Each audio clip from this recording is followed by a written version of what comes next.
The September 9th, 2024 regular city council meeting is called to order. The time is 6 p.m. Before we begin, council, please put away cell phones. If you have personal business during the meeting, please move for a recess. If you are participating telephonically, please mute your phone unless you are speaking. Also, when speaking, please state your name for those streaming the meeting. As a reminder to attendees, this meeting is being streamed live. The camera is in the back of the council chambers above the clock. Robert's Rules of Order is the parliamentary authority for council meetings under Wasilla Municipal Code 2.04.090. Under this authority, I respectfully request council observe the following. Kindly seek recognition before speaking, that no member speaks more than twice on the same motion without an affirmative vote on a motion to suspend the rules, that no member speaks a second time until everyone who wishes to do so has spoken once. The purpose of recognizing these rules is to ensure the right to speak is equally respected and that discussion is not dominated. Madam Clerk, please call the roll. Thank you, Madam Mayor. Councilmember Cottle. Here. Councilmember Johnson. Here. Councilmember Crafton. Here. Councilmember Velock. Here. Councilmember Rubeo. Here. Councilmember Graham is absent and excused unless there is objection from the body. Madam Mayor, you do have a quorum. Councilmembers Cottle, Johnson, Crafton, Velock, and Rubeo present in council chambers. Councilmember Graham absent. Okay, thank you, Madam Clerk. Please stand for the Pledge of Allegiance, and Councilmember Rubio, if you please. I pledge allegiance to the flag of the United States of America and to the republic for which it stands, one nation, under God, indivisible, with liberty and justice for all. Thank you. The first item of business is approval of the agenda. Before changes are discussed, are there conflicts of interest to declare? Madam Mayor, on the agenda tonight is AM number 2453, approving a contract amended to Big Dipper Construction in the amount of $70,073 for additional work on the Wasilla Train Depot Site Improvement Project. While I do not have a conflict of interest to declare, I want to make the public aware of the relationship with Big Dipper Construction. The company is owned by my father. He is not a member of my household, and I have no financial interest in his company. Thank you. At the request of Madam Clerk, AM number 24-47 will be placed after ordinance serial number 2430, item 7.1.2, under public hearings, item number 7. Are there other changes to the agenda? Madam Mayor, Mr. Crafton. I have three changes. First is 8.4.2 AM 2446, if we can move it to new business, as well as 8.4.3 AM 2448 to new business. And then also I'd like to move that we take new business before unfinished business tonight as well. Mr. Crafton, please repeat those numbers. Yes. 8.4.2. Okay, 8.4.3. okay. Did you need the AMs as well? Or you got them? It was just those two. Let's do. Yes. Okay, Madam Mayor? and I'll be right with you. You want new business before unfinished business? Correct. Okay. Mr. Johnson. This is not really a change to the agenda. I would just like administration, if you could have a quick discussion on 8.4, items 7 and 8. I don't think I need to have them go into new business, but if we could just have a short little description, a little bit more than what was written up in the funding requests. Okay. Okay, like specifically, I mean, we're going to have a state grant to extend the runway. If we could get just a little bit more as to specifics on what that grant then would be. Are we moving the runway from whatever Okay. feet it is, whatever, and then what exactly is the additional work to be performed. Thank you. All right. Are there other changes to the agenda? Hearing none, the agenda is approved as amended. We are now at special orders of the day. There is one proclamation that I will read. The City of Wasilla Proclamation recognizing September 11th as Patriot Day and National Day of Service and Remembrance. Whereas on September 11th, 2001, over 3,000 people perished in New York City, rural southwestern Pennsylvania, and Washington, D.C. in the worst terrorist attack on America in our nation's history. And whereas innocent people were killed and injured, and our citizenry threatened as a result of these horrific acts. And whereas countless numbers of volunteers from around the United States came together to help in response, mitigation, healing, and rebuilding in the wake of this tragic day. And whereas by a joint resolution approved December 18th, 2001, the United States Congress designated September 11th of each year as Patriot Day, and by public law 111-13 approved on April 21st, 2009, designated the observance of September 11th as an annually recognized National Day of Service and Remembrance.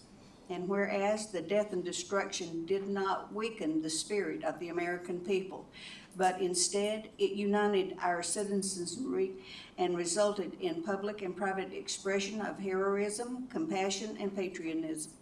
And whereas the National Day of Service and Remembrance is an opportunity to salute the heroes of 9/11, recapture the spirit of unity and compassion that inspired our nation following the attacks, and rededicate ourselves to sustained service to our communities. And whereas our communities across the nation continue to reflect the values and traditions of a nation built to endure through its vital connection between citizens, government, and our environment. And whereas we salute those who responded to the tragic events with the courage and selfless determination, resources, and skills.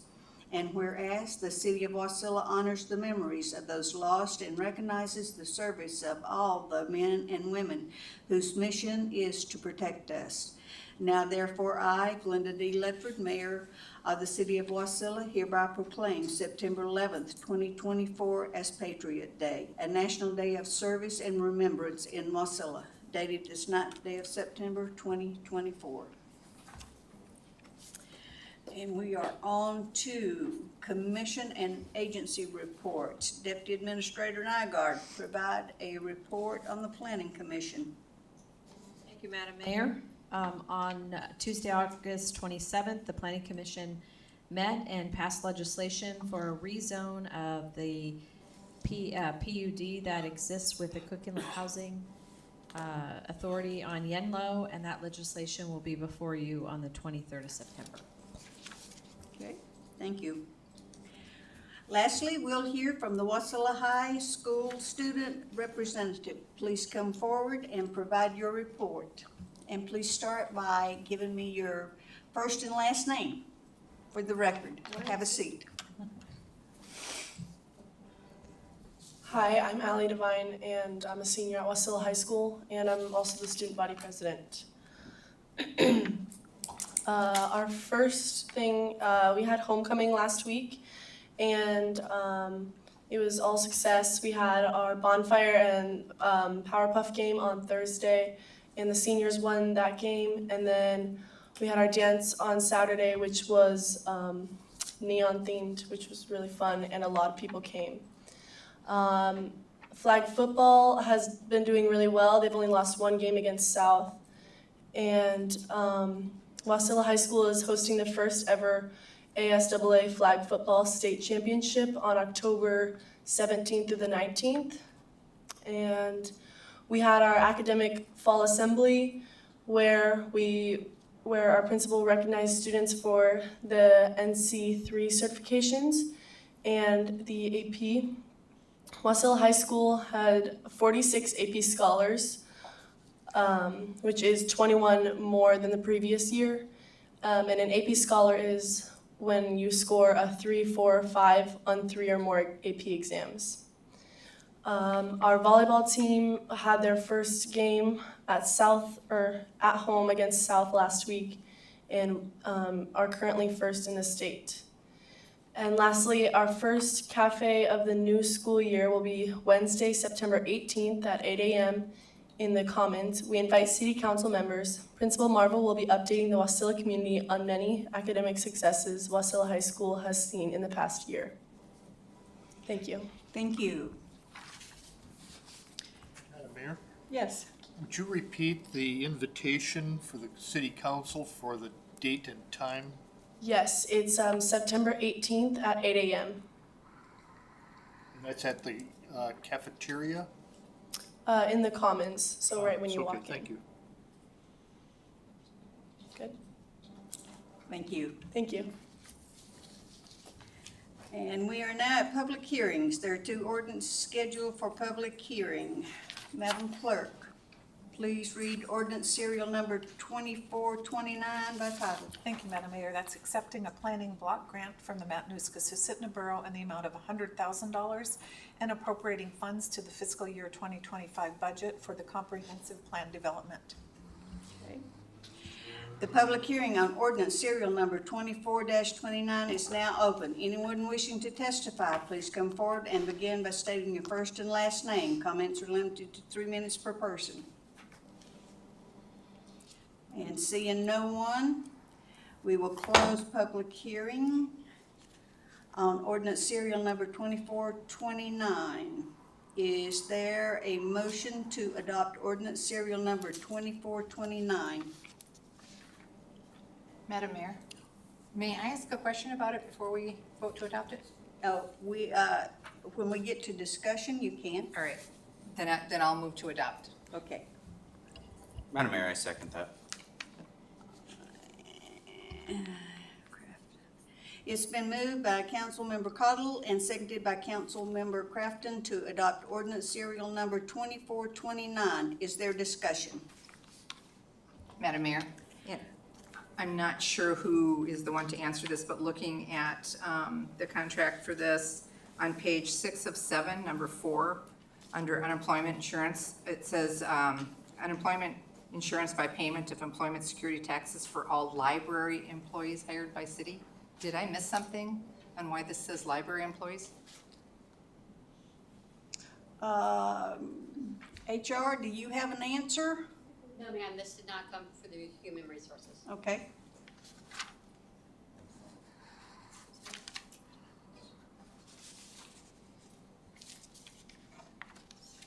Does anybody have a?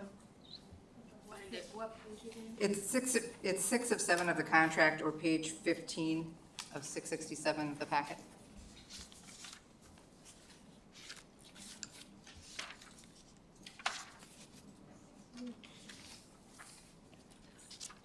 What section? It's right here. It's under number 4, unemployment insurance. Section 21. Section 21, excuse me.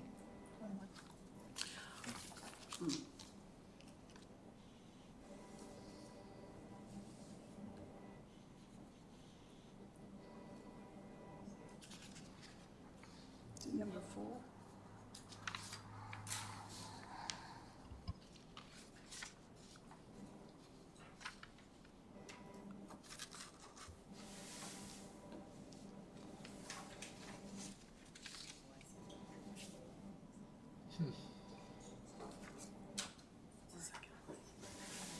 Second line, 4.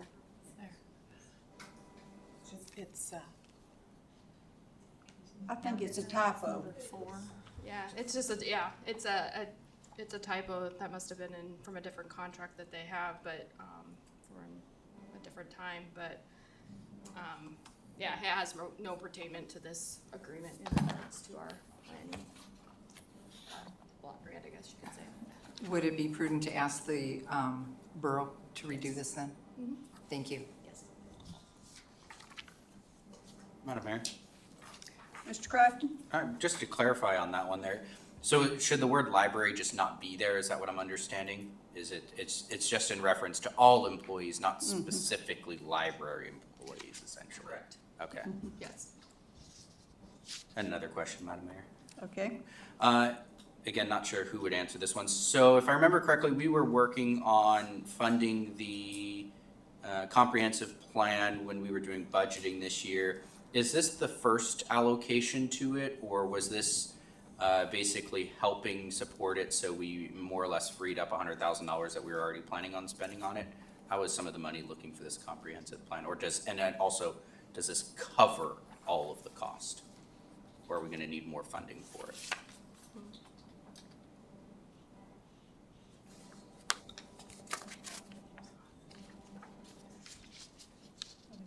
You can look up the budget. do you need to, I need 1 minute now. okay, we'll have them at ease.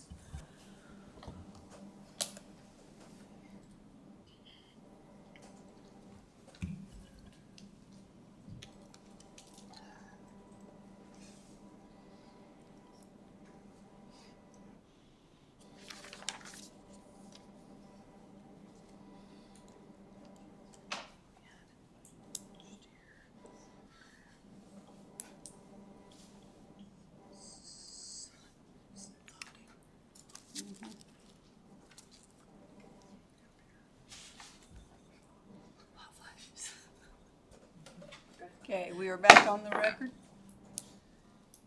So the current year, in the FY '25 adoption of that budget, we presented an additional, I believe, $50,000 that we were needing for, as we thought we had enough to cover a comprehensive plan RFP that we were going out to bid for.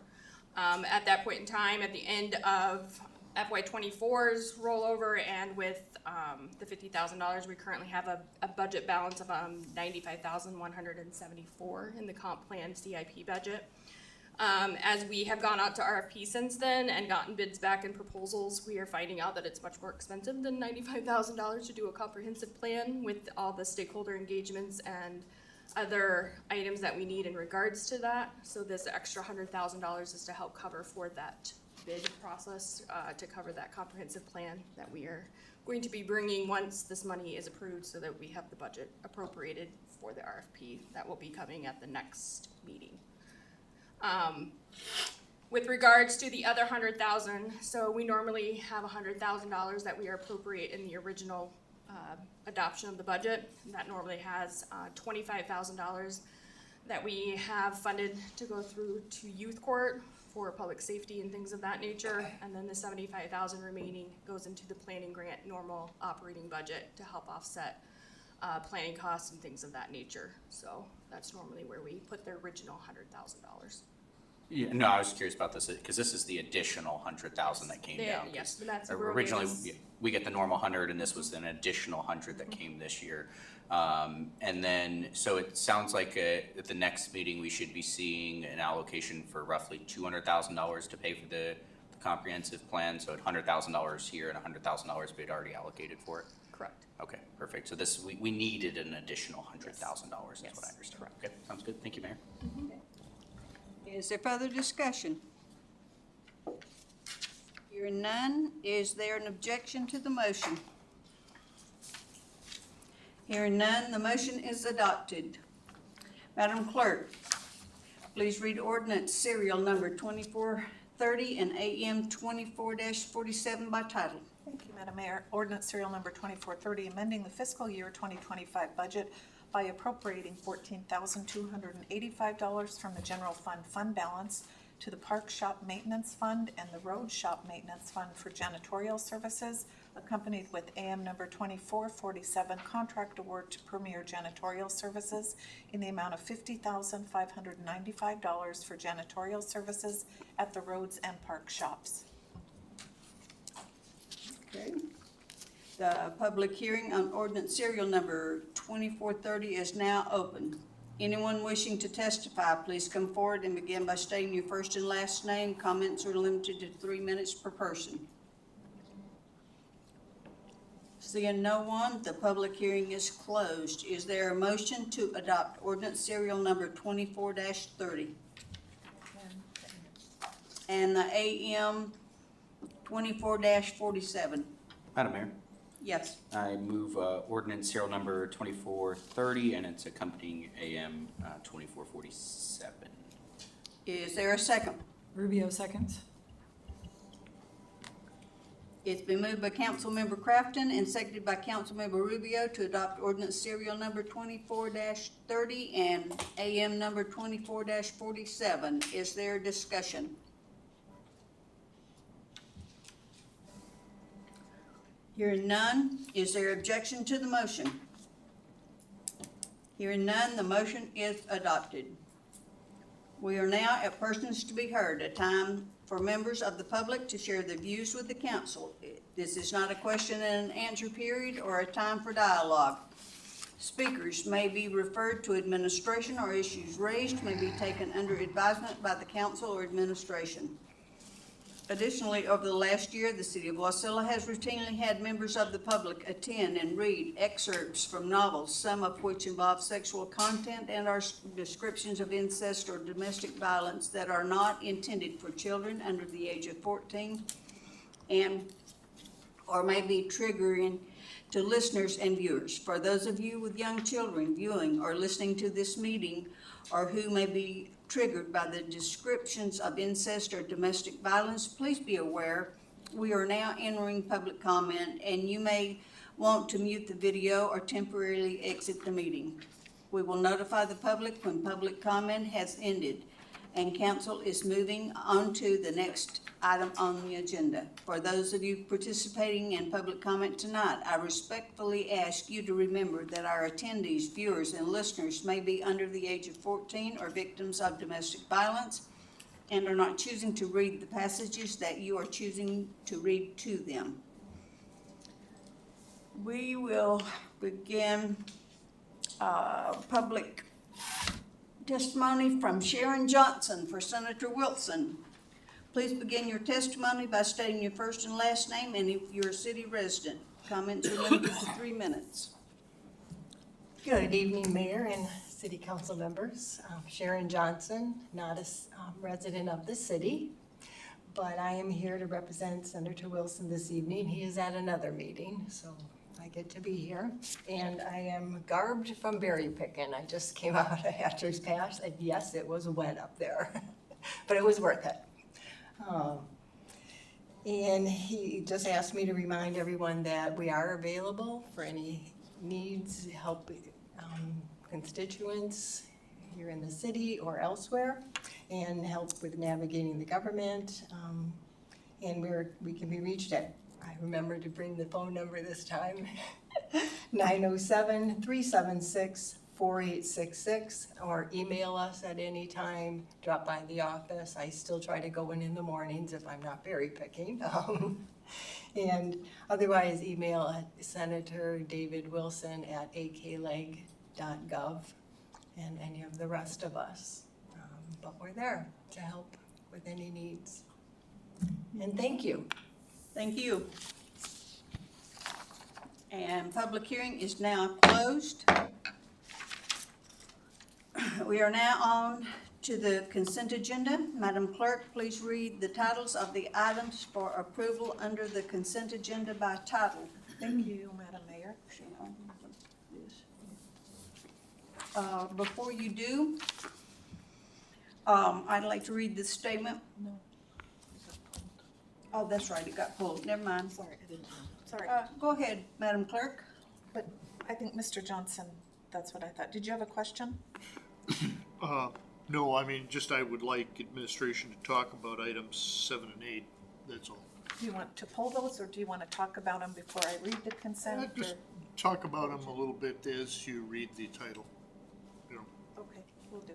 Thank you. So I'm going to read the items for approval under our consent agenda this evening. We have no meeting minutes to approve, no introductions, and no resolutions. We have several AMs. The first is AM number 2445, contract award to McGrath HR Group in the amount of $20,495 for the review and update of job descriptions for non-represented employees.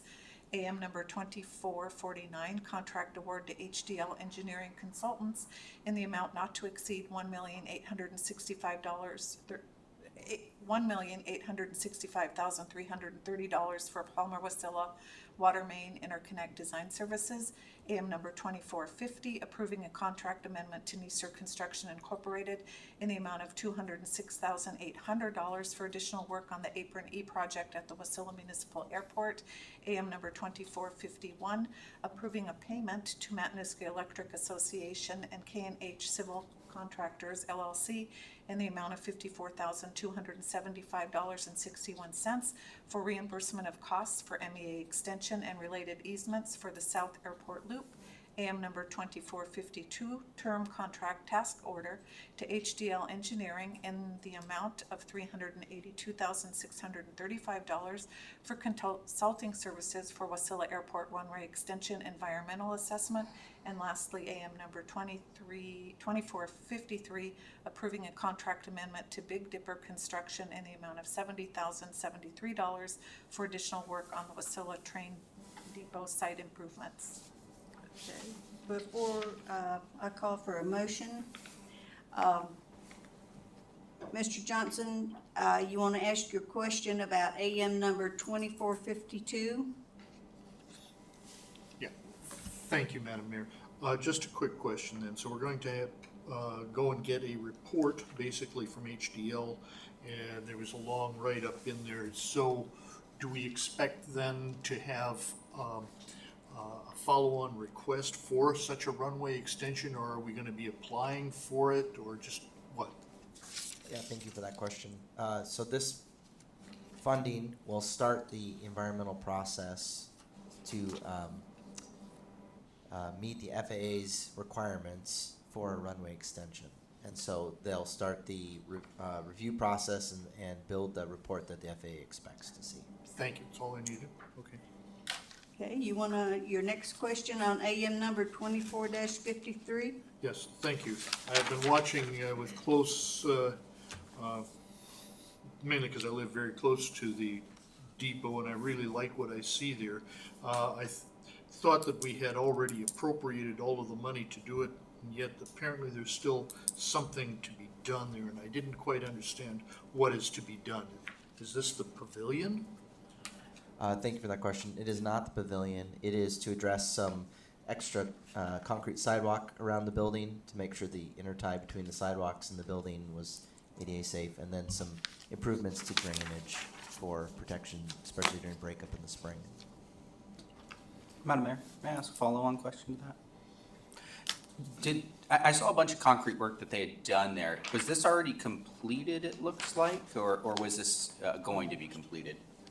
The work that you saw was the planned work that was already funded up to the train loading area. This work needs to be completed around the building so that they have the correct access. Is there a motion to approve the consent agenda as read? Madam Mayor, I move the consent agenda as read. Is there a second? Second by Councilman Johnson. It's been moved by Councilmember Crafton and seconded by Councilmember Johnson to approve the consent agenda as read. Is there objection to the motion? Hearing none, the motion is approved. And we are up to new business. Yes. And before we do that, I have a statement to read. I did want to make sure the record reflected that Deputy Administrator Nygaard informed me that her husband is an employee for Tutka and that she has a financial interest in the award of that contract to him only in that he receives a salary from Tutka. I have instructed Deputy Administrator Nygaard that she is to have no role in the award or administration of any work performed for the city by Tutka. She has had no role in the consideration, review, or award of this contract. Madam Clerk. So we'll start, if there's no objection from council, we'll take the two pulled off the consent in order. So the first being AM number 2446, contract award to Tutka LLC and HDL Engineering Consultants LLC in the amount not to exceed $2,142,045 for the Old Matanuska Road Booster Station Progressive Design Build. Is there a motion to approve AM number 24-46? Madam Mayor, I move AM number 2446. Is there a second? Second by Councilman Johnson. It's been moved by Councilmember Crafton and seconded by Councilmember Johnson to approve AM number 24-46. Is there discussion? Madam Mayor? Mr. Crafton? Thank you, Mayor. I think I had kind of a two-part question here. One, I wasn't super clear where the funding was coming from for this one. I know we had a pass-through grant, but I believe that pertained to the other one that was with the interconnect project, unless this one's also with it.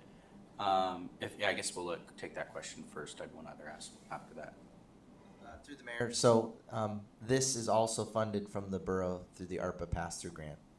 So basically both this one and I can't remember what the other one was there. The other one, yeah. Yeah, both of those are covered under that same grant. Awesome. Yep. There's just 2 grant agreements associated with them.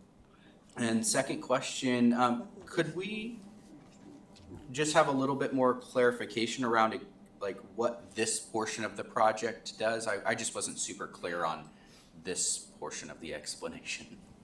Absolutely, through the mayor. So the initial interconnect idea had 2 alternative alignments that could connect Wasilla to Palmer's water system. There's alternative, I think they went south. Let me look at my map real quick, how we numbered them. Alternative 1 was the north connection, which is a lot longer, but I call it the Roman layout because it has basically the same elevation from our Spruce Tower to Palmer's Tower. And then you could consider the old mat system to be alternative 2. It's shorter, but it's far more mechanically involved because of pump stations and lift stations.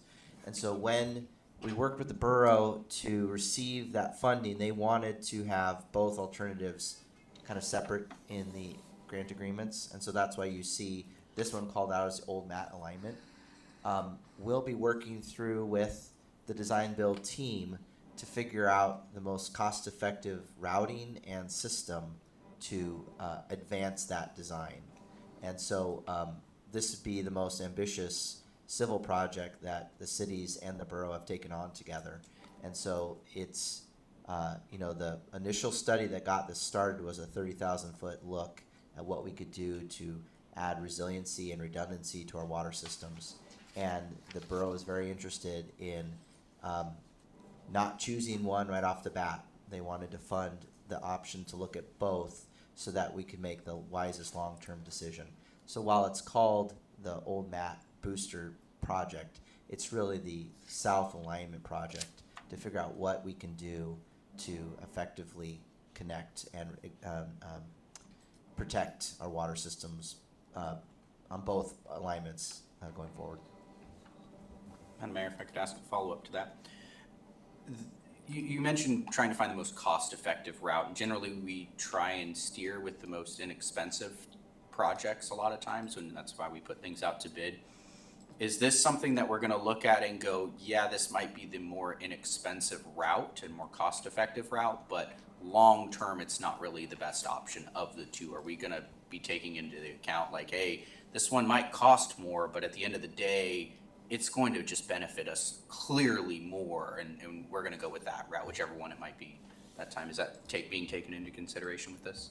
Very much so, and that's the value to the borough and their willingness to supply this funding is because they're interested in the most effective alignment for the valley itself. So if one alignment makes it possible to meet higher density development, more commercial development, the positive uses of city water, that's what they're most interested in. So if one alignment costs more but it has more long-term benefit, that's the support that they want to put behind it through that study. Any extension to the water systems is beneficial to the users, and so there's really no downside, and we'll quantify that as we develop the different options and bring back to the council, bring back to the borough assembly the value in the alignments as we move forward with that planning phase and the feasibility study that we're going to do. Thank you. Thank you, Mayor. Is there further discussion? Madam Mayor? Ms. Rubio?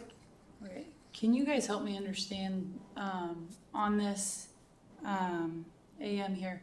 Public Works Director is Eric.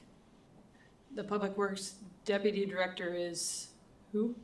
Robert Walden. Bob? Yes, correct. Okay. And then the Project Manager, who's that? Richard Antonio. Okay, so those are the three. And who oversees those three? As in supervisor, Right, I'm the supervisor. right. And then it's just the mayor Mhm. that, okay, perfect. That's what I was checking on. Thank you. Okay, further discussion? Hearing none, is there objection to the motion? Hearing none, the AM is approved. Madam Clerk? Thank you, Madam Mayor. Next is AM number 2448, contract award to Stan Tech Consulting Services in the amount of $843,051 for wastewater treatment plant professional services. Okay, is there a motion to approve AM number 24-48? Madam Mayor, I move AM number 2448. Is there a second? Madam Mayor, second. It has been moved by Councilmember Crafton and seconded by Councilmember Cottle to approve AM number 24-48. Is there discussion? Madam Mayor. Mr. Crafton? Thank you, Mayor. To our Public Works again. So looking at this here, I see Task 1 and Task 2. These are specifically for the design, and I understand that this is coming out of the grant funding that we approved. I think it was, what, 5.6 million, if I recall? Yeah, 5.6 million. The remaining funding, I assume, is to pay for the actual implementation of the project. Could you speak to what the goal is by doing these two tasks, like what we hope to achieve and what we'll get out of these projects here? Yes, thank you. Through the mayor. So the $5.6 million grant through the Murkowski's office and the EPA was identified to help us address the sludge issue that we have at the sewer treatment plant. It's taken a few years to get through the paperwork to finally bring it in front of the council to have it received. The tasks were outlined in that grant proposal, but basically we need to increase our sludge management on site. So we have either the conversion of the clarifier into a second digester or design a new one. That conversion's really not likely anymore, so it's going to be designing a new digester. And then let me back up for a second.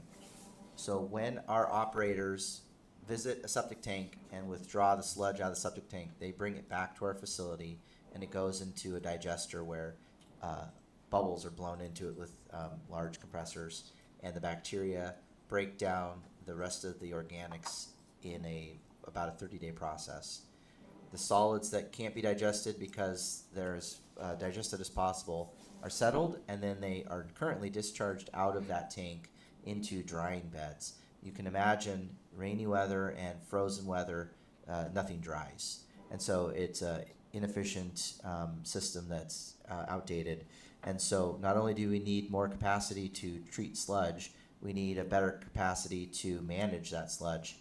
And within the grant, we also have sludge that is collected in the bottoms of the lagoons over many years. And getting that out is very difficult, time-consuming, dangerous, and impactful to the daily operation. So all things sludge-related in this money, it is to help us process more sludge and dewater more sludge so that we can get ahead of the backlog that we see. So you see in these tasks with Stantec their support in figuring out the right size design and the right technology to dewater that sludge and get it out of the system so we can process more every day. Thank you, and follow on to that, so we got about, what, 4.7.5 million left after this. Do we think that's gonna be enough to cover the project, or is that part of what we're gonna find out with this design is help cover all that? We'll definitely have better numbers, of course, through the design. I would forecast that all but the sludge digester can be funded through that grant. So we're going to acquire a dredge that will dredge the sludge out of the lagoons, and we'll acquire a belt filter press that sits on the side of the lagoons and squeezes the water out. That will immediately improve our sludge management in that area. I think that we'll have enough funding for coming up with a new solution for the sludge drying beds, but a digester is going to be very expensive. And so this will get us further along, but there'll definitely need to be more discussions on how much that capital cost will be to provide the full treatment that we need for the sludge the city creates. So this is going beyond just designing this, it's really helping us have a better plan for the future as well, it sounds like. Yeah, It's a lot this is doing for us. Correct. It's starting to address a huge capital need that we've had for many years. Awesome, thank you, Eric, thank you, Mayor. Is there further discussion? Hearing none, is there objection to the motion?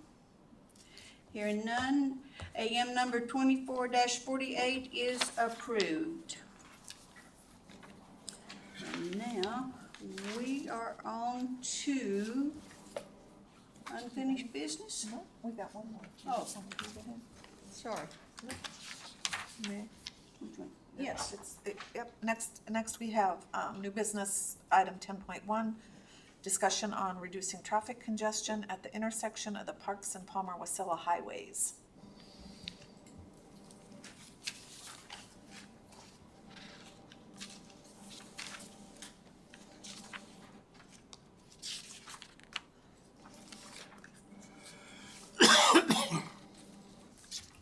Oh.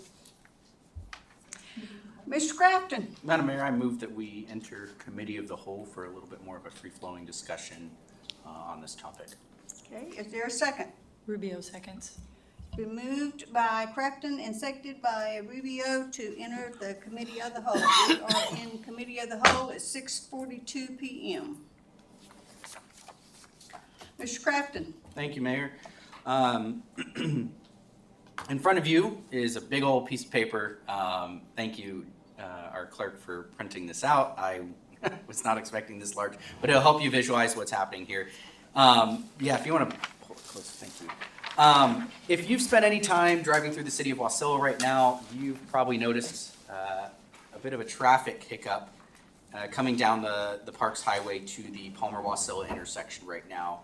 And I have, weirdly enough, spent some time just watching the traffic and trying to figure out why this is a problem. We're as a city, we're kind of in an interesting predicament because we don't own the road, so we don't necessarily directly have the control over how to address a problem. But I kind of wanted to take a twofold approach to handle this. The first would be, as a council, potentially drafting some type of resolution to hand off to our legislatures, as well as the Department of Transportation, to say, hey, this is a major problem that we've been experiencing. We've had a lot of citizens come forward and complain about it. I've had a lot of conversations with people about it, and how we would like you to basically start trying to address this problem, traffic as a whole. I did start talking with them already. I reached out and just said, hey, I have an idea on how to address this problem. Is this possible, and how would DOT handle this? And their answer to me was, yes, there's a way we can address it. The biggest answer was, we need to know how much it's gonna cost and who's gonna pay for it, really was what the answer I got was. And essentially it's gonna come down to whether it's a federal or state payment for it, or if the city's gonna have to put something out of pocket. But basically what I've been observing, and I might ask Eric as well, because I know he's had some DOT conversations as well, and the basics of the conversation we've been having is there's a big median in the middle of this, in between Target and MatCom there. DOT likes to look at safety concerns, so they are more likely to look at a project if we can identify it as a safety concern, not only just a traffic congestion concern.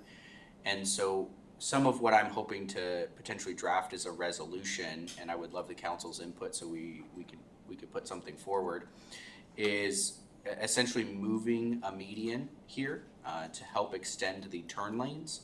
And then the other concern that would be coupled along with this, which I didn't feel was necessary to show you, was what we all refer to as a suicide lane, but it's the middle turn lane that runs from basically Sun Mountain in front of Red Robin and IHOP all the way up to, I think, Locals is where it ends right there.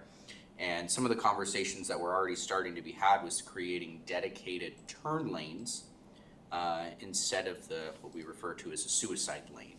So it would help with safety, as well as extending a turn lane coming down into the intersection to allow for traffic to flow smoother, because what I see is the turn lanes will back up and traffic is only flowing in the right lane, not the left lane, through the intersection a lot of times. So we need more people to get over.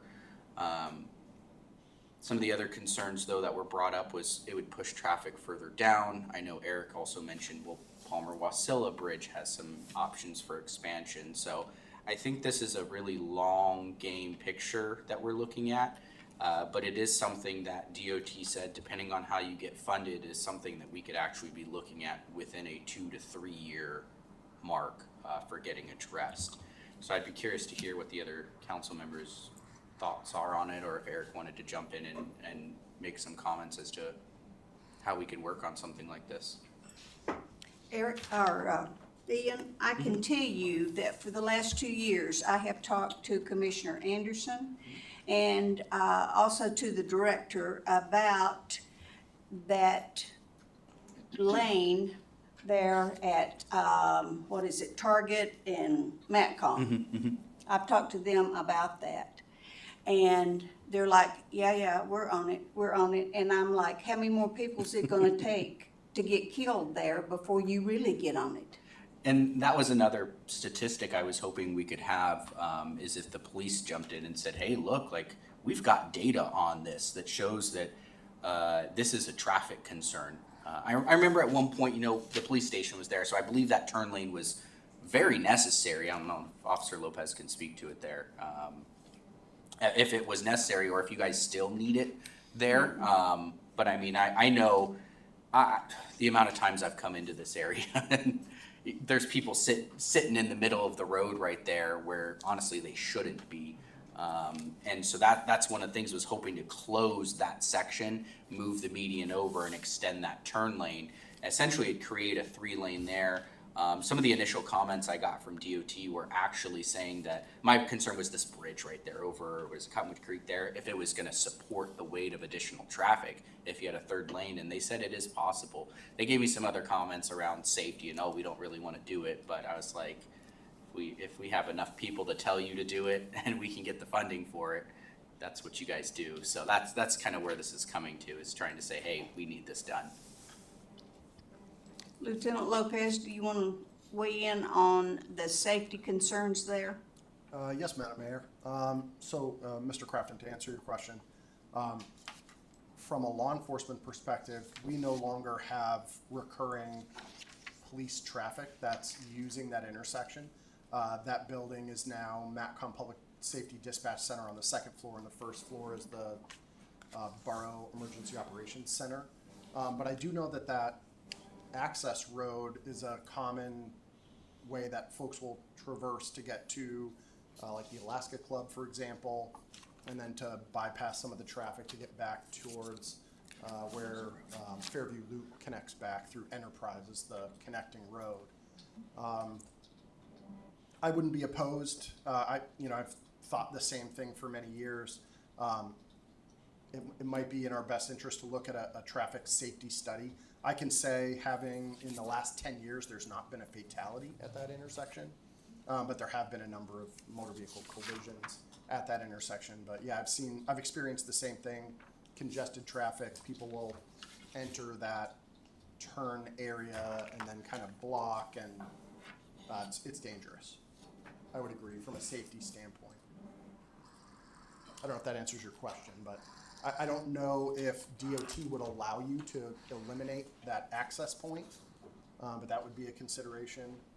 And then to change at least the dimension of how large that positive median barrier is, because there's that large, wider area there that gets constrained for traffic that's anticipating a turn onto Palmer-Wasilla Highway extension.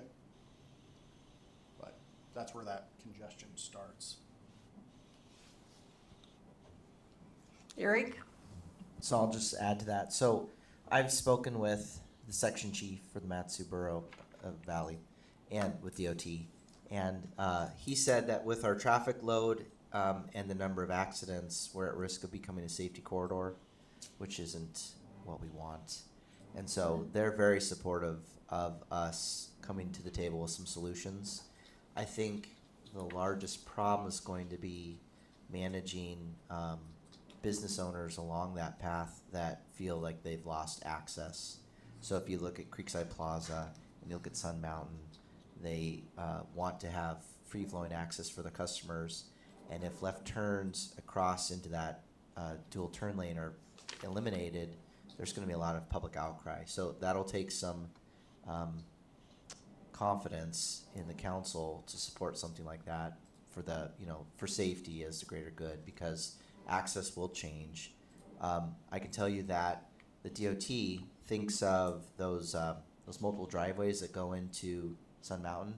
They believe they're ours, right? So they could come to us and say, those are dangerous, people are jumping out into traffic, they're getting hit, you have to close those. And the way that permit was written, we're obligated to do that. And so it would make sense for us to come up with a plan to fix it before they force us to. And, if we can be proactive, we can probably make a better decision than being reactive. And so it's going to come down to public outreach so that drivers and business owners understand what we're doing, and then a good thought out plan so that access to those businesses is reasonable, but also limiting the number of dangerous intersections. I would like to see more traffic make it to the Herman Road light in a more efficient way. So no one really wants to stop 4 times before they get to that light. So we really need to join with DOT and their transportation planners and come up with a layout that we can live with.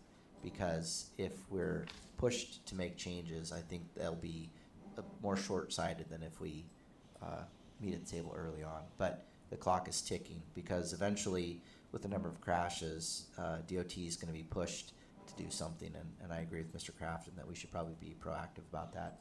I don't know who will fund it. I can guarantee DOT will want us to pay for it. I'm not saying that we should, but they have a lot of conflicting budgetary pressures, and so any chance they get, they'll ask us to be the bulk of the money. So it's something to keep in mind.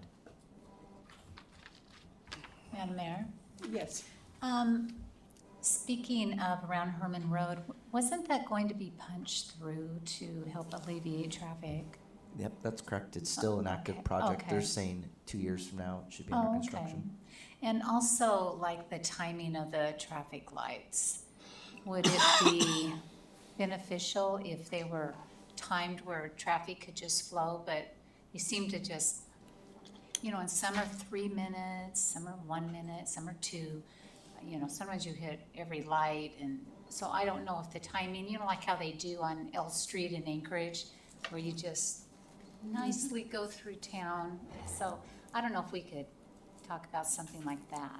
Yeah, we definitely can. I don't know how those are linked. I know just a little about traffic lights, but I know that there is some infrastructure that's needed. So, for your information, so we've got the light here at Main and Bogard, right?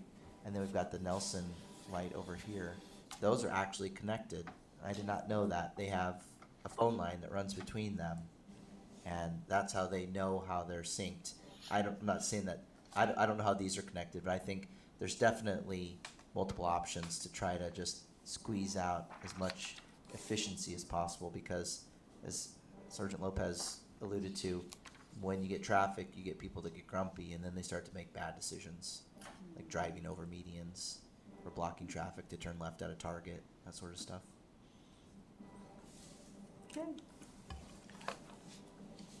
Madam Mayor, Ms. Cottle? you know, as Wasilla grows and our traffic grows and grows and grows and grows, because of not only Wasilla grows, but the outer areas of the greater Wasilla area grows. I think that we need to end up talking about not only this intersection, and frankly, anybody that wants to turn left to go into Target takes their life in their hands. I refuse to do that. I will go on the Palmer-Wasilla Highway and go into Target at the light there because I value my life. But from one end of Wasilla to the other, where we have our suicide lanes, I have seen so many near crashes, and I feel like every time I want to have to get into that lane to turn off the highway onto my road at Snyder Crossing, I take my life in my hands. I have been taken out the possibility of it so many times. And so it's, I mean, in this area here is definitely cause for concern. But as we keep growing and the growth is surpassed what our roads can handle, we need to look at from one end of Wasilla to the other. It's just getting to be a safety problem for the entire length of the city.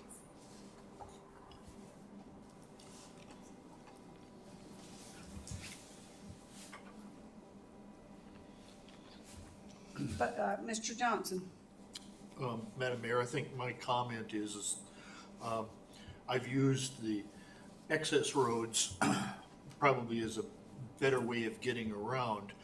However, I think we underutilize our access roads by providing all of the access directly to these businesses. And we underutilize then the left turn lanes on the stoplights. So I think we need a plan that is good, you know, at least the beginning part is, let's better use our access roads, eliminate some of the left-hand turns one way or the other, and that should improve our traffic flow.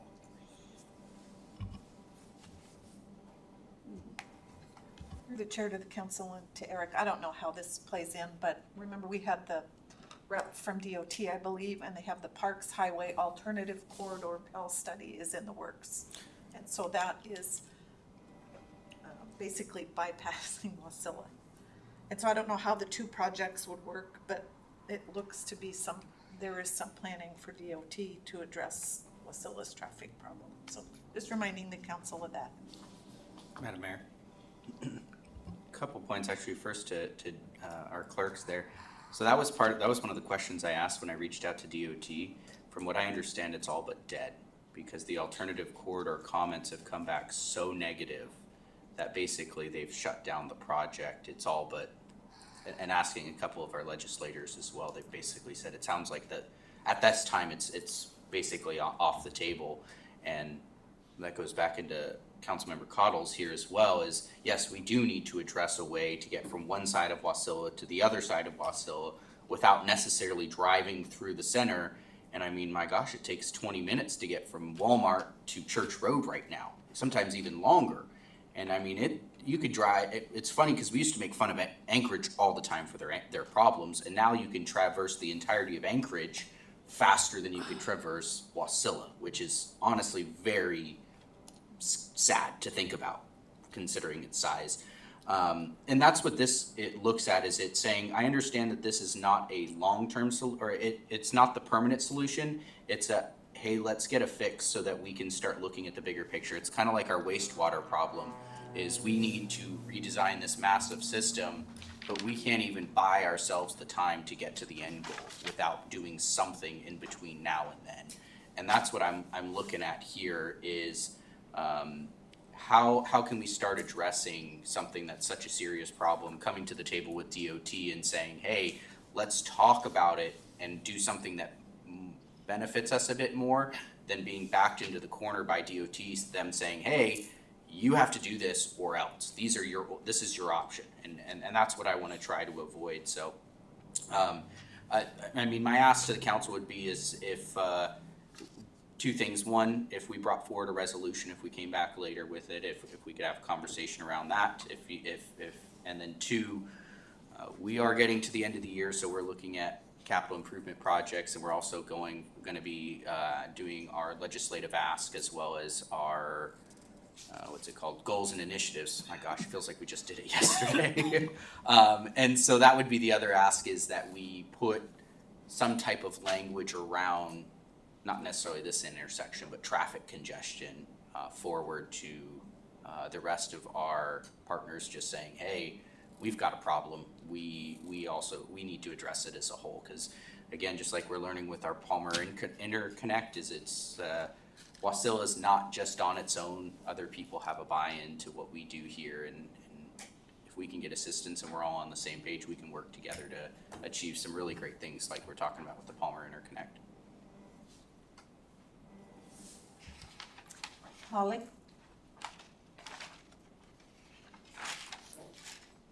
Thank you, Mayor. I just want to make sure council keeps in mind as you move forward with this, if the city does start engaging in alternative plans or funding or taking a lead in any development on your state roads and highways, the city is in essence jumping into an area that is outside its authority. And if the state allows that, that is completely appropriate.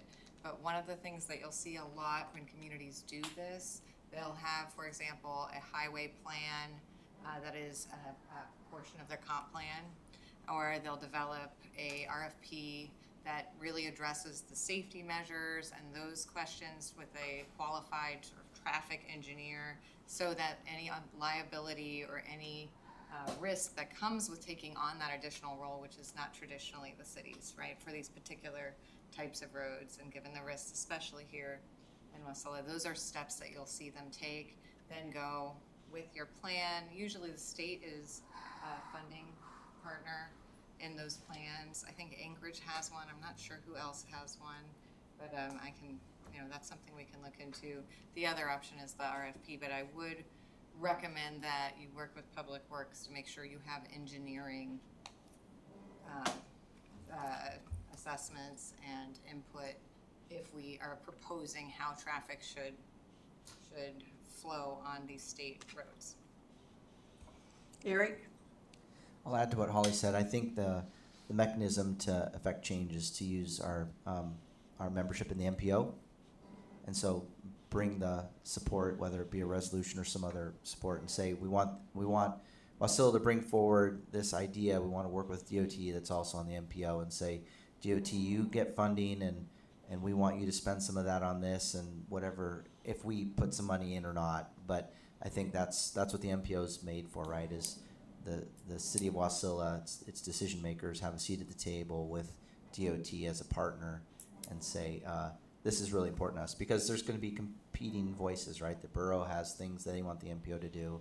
Palmer has things they want the MPO to do. DOT was going to do those things, and now they have to listen to us because they're in the MPO. And so I think that's a really good vehicle to gather support and also see what the structure is that it would take to have DOT join us in this project.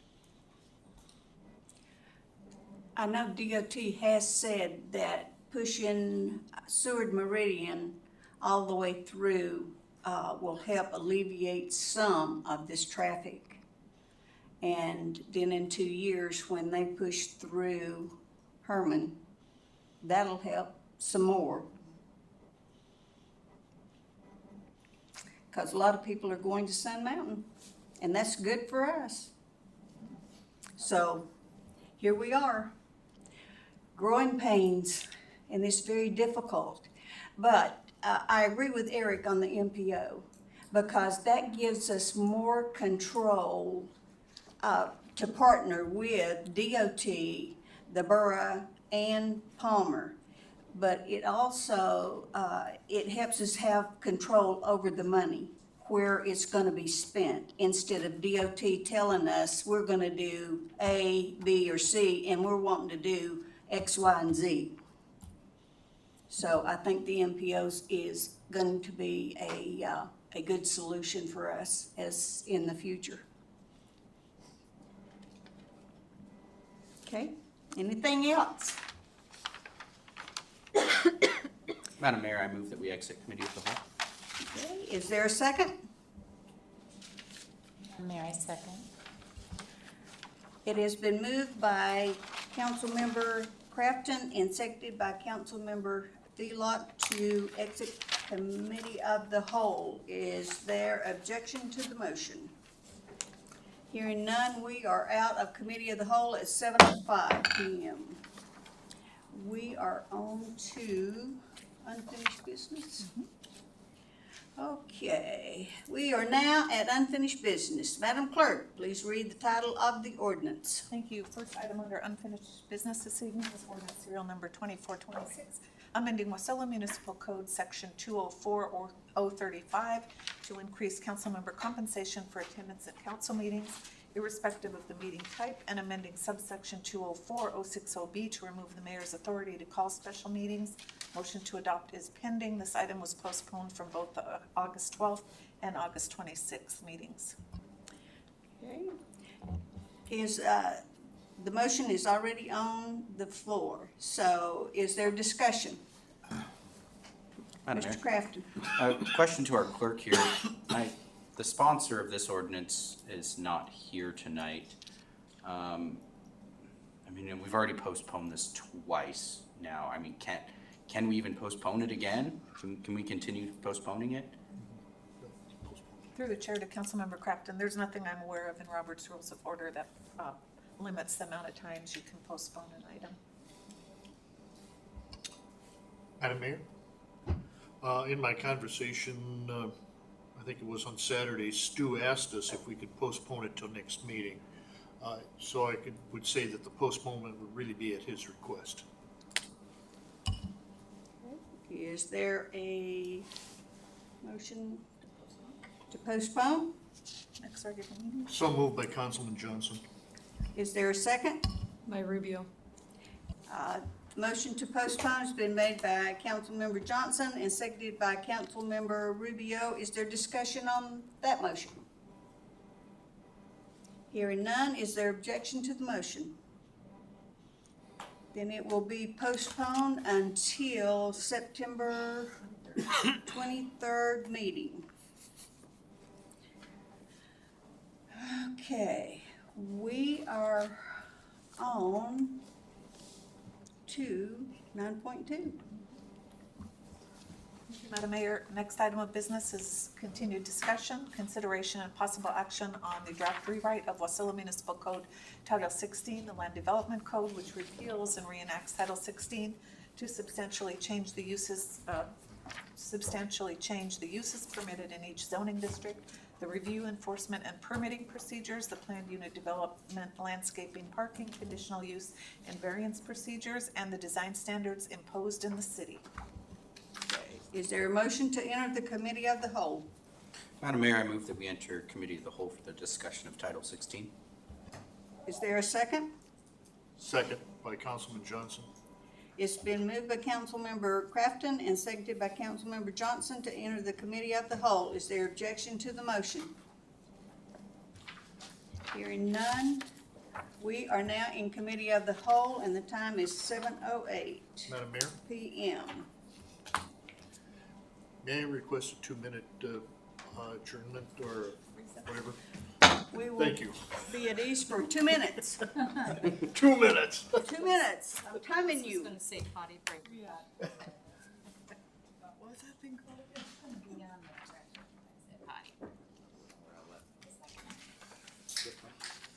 Oh, yeah.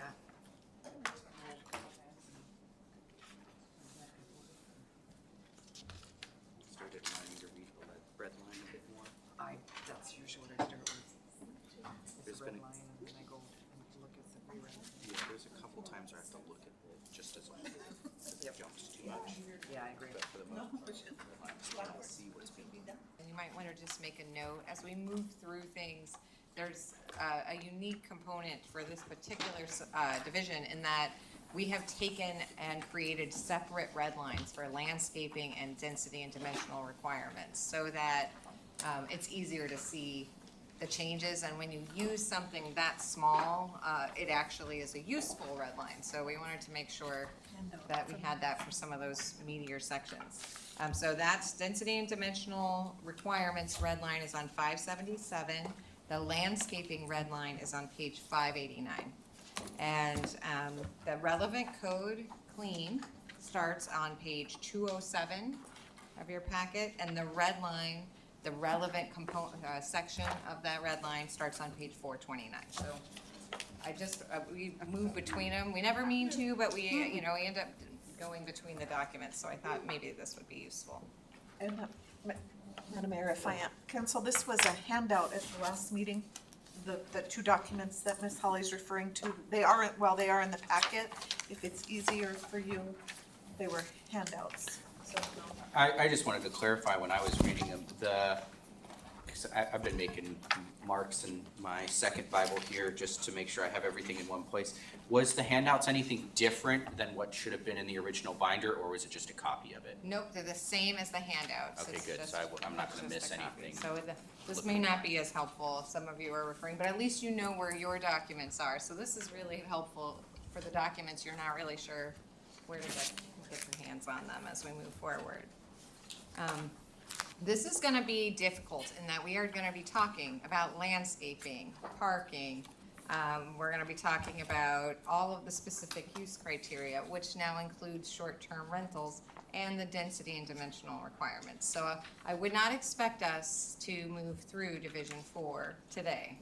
We also will be talking about non-conforming uses, which is a part of Division 4. So while we have more to come, this is a very substantive meeting division. So one of the things that you will see if you look at your current code versus your new code. Your current code houses a lot of things under a single chapter. So there'll be a lot of sections in one chapter with a lot of subsections. And while we've removed, I don't know, like over 50 pages, if not more, from this code, we have added a lot of structure. So you'll see many more chapters, many more sections, because we've separated it all out. Let's see.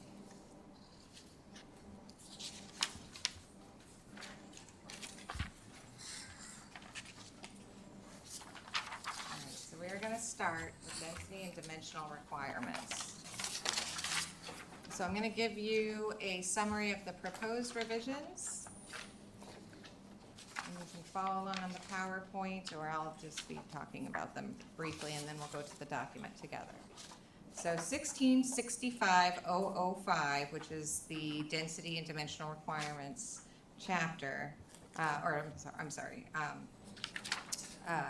section, presents a purpose statement and changes the way fractions are addressed under the code. The current provision regarding the use of fractions is difficult to understand. Specifically, that provision says, in calculating the number of dwelling units allowed on a lot or the number of parking, loading, or storage spaces required, the planner shall round fractional units above to up to the next whole number if that fraction equals or exceeds. So this really exemplifies a lot of the problems we had with the current code. And so if you want to track the provision itself, is everybody able to get to that section of the code? Pause. You don't need to, I mean, for this purpose, this is really exemplary. So, I see a lot of confused looks, so I'm gonna get you to that section of the code, because I think everybody will feel more comfortable. So let's go to, Are you wanting the section heading? page 172. Yep. Of the If you're in your binder. for this one, you may wanna go to your density and dimensional requirements, red line. If you guys want to do that, that's page 577, or in your handout. That's one of your handouts from the last meeting. If you want to just track what's there now while I talk, then you want to go to page and I'll give the page in the current packet. Now, that may not correspond with their binder, right? So we probably wanna, okay, so that would, be page.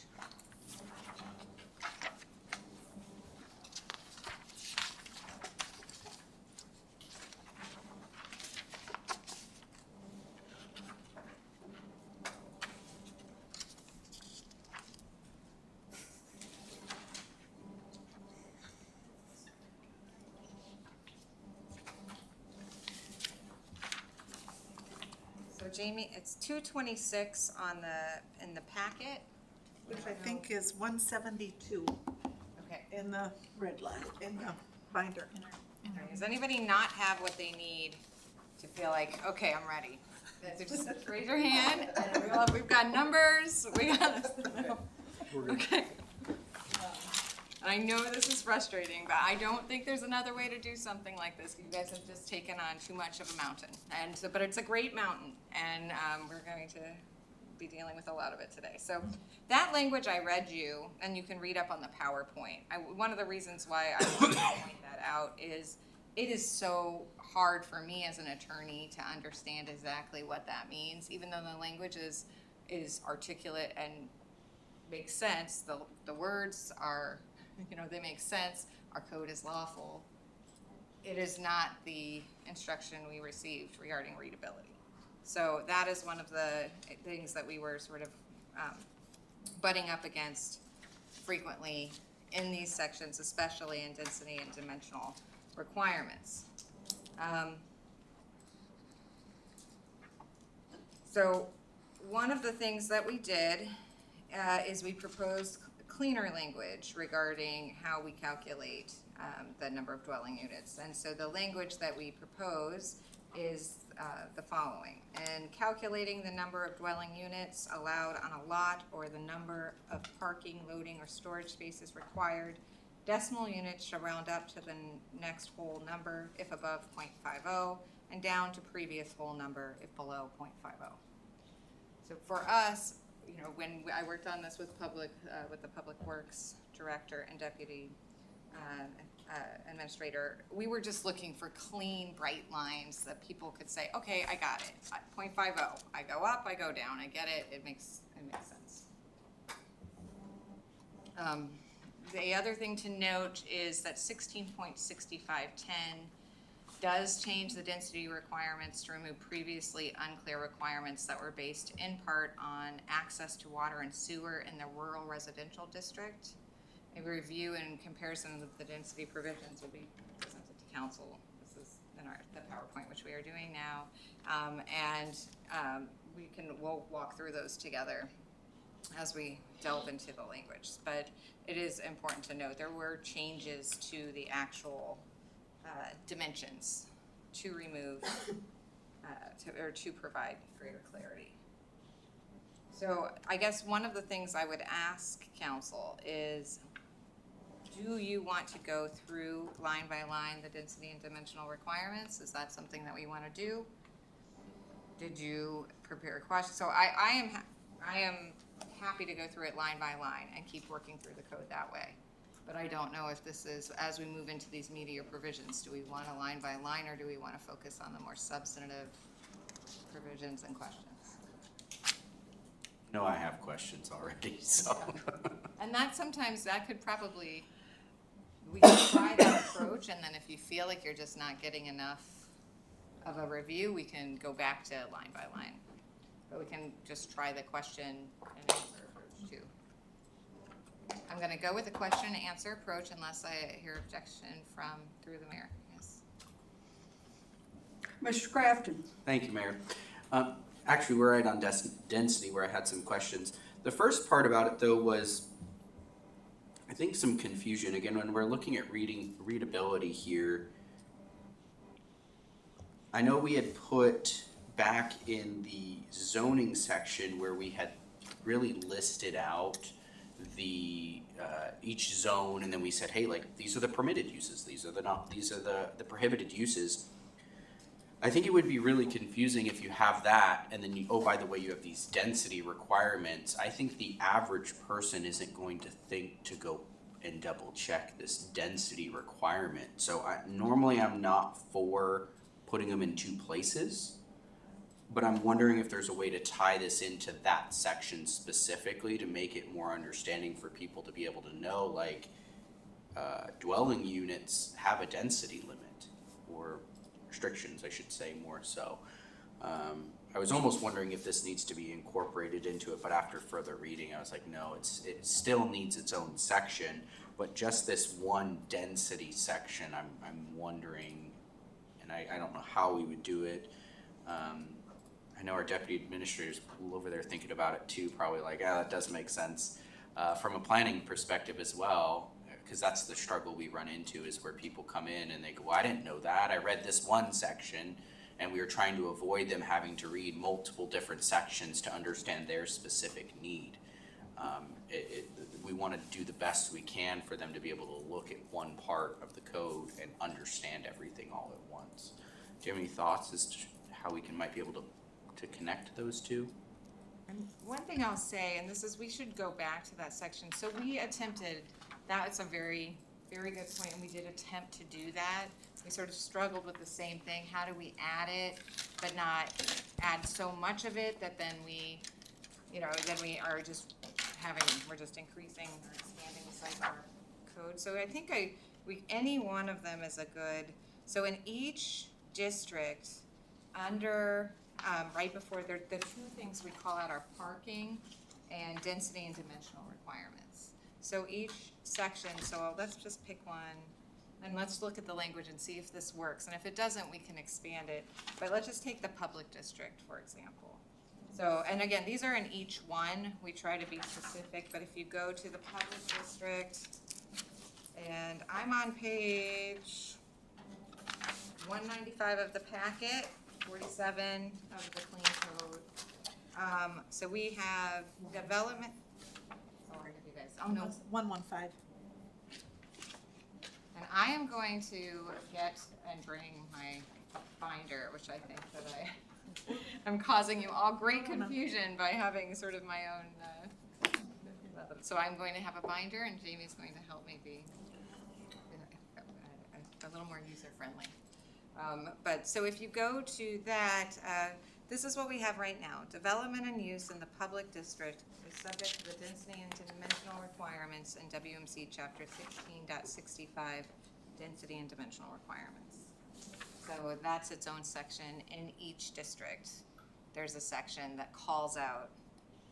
And that is a little repetitive, I agree, but I think, Councilmember Crafton, I think your point is well taken. We want them to go to these districts and say, okay, at least I see I need to go to another section.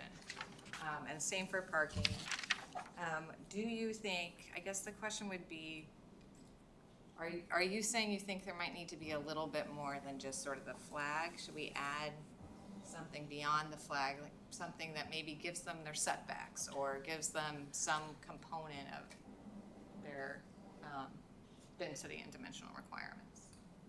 So what I mean, in reference, since we're just talking about dwelling units there, I'm wondering if, I like that it says, hey, oh, by the way, all of these provisions also apply for this district, but I know you use, maybe in this scenario here, the public district doesn't quite work. R1, for instance, where we talk about single family, right after it, or somewhere right in under it, under single family, it says this is the limitation to single family in this district. Is it one per lot, for instance? And then at the end you have that, but that way it's right there when you're looking at it going, I mean, obviously, I think that one's pretty clear. But when you look at like R2 and you think about duplexes and you go, how many duplexes can I put on this lot here? It's right there in front of you instead of you having to chase down a second part of the code. Now, when you get to the end, you're gonna go, oh, well, I'm gonna go look at other types of density requirements, but that specific one in regards to dwelling, because it's really only the A, B, C, and D portion that I thought were the concerning ones. Everything else looked good.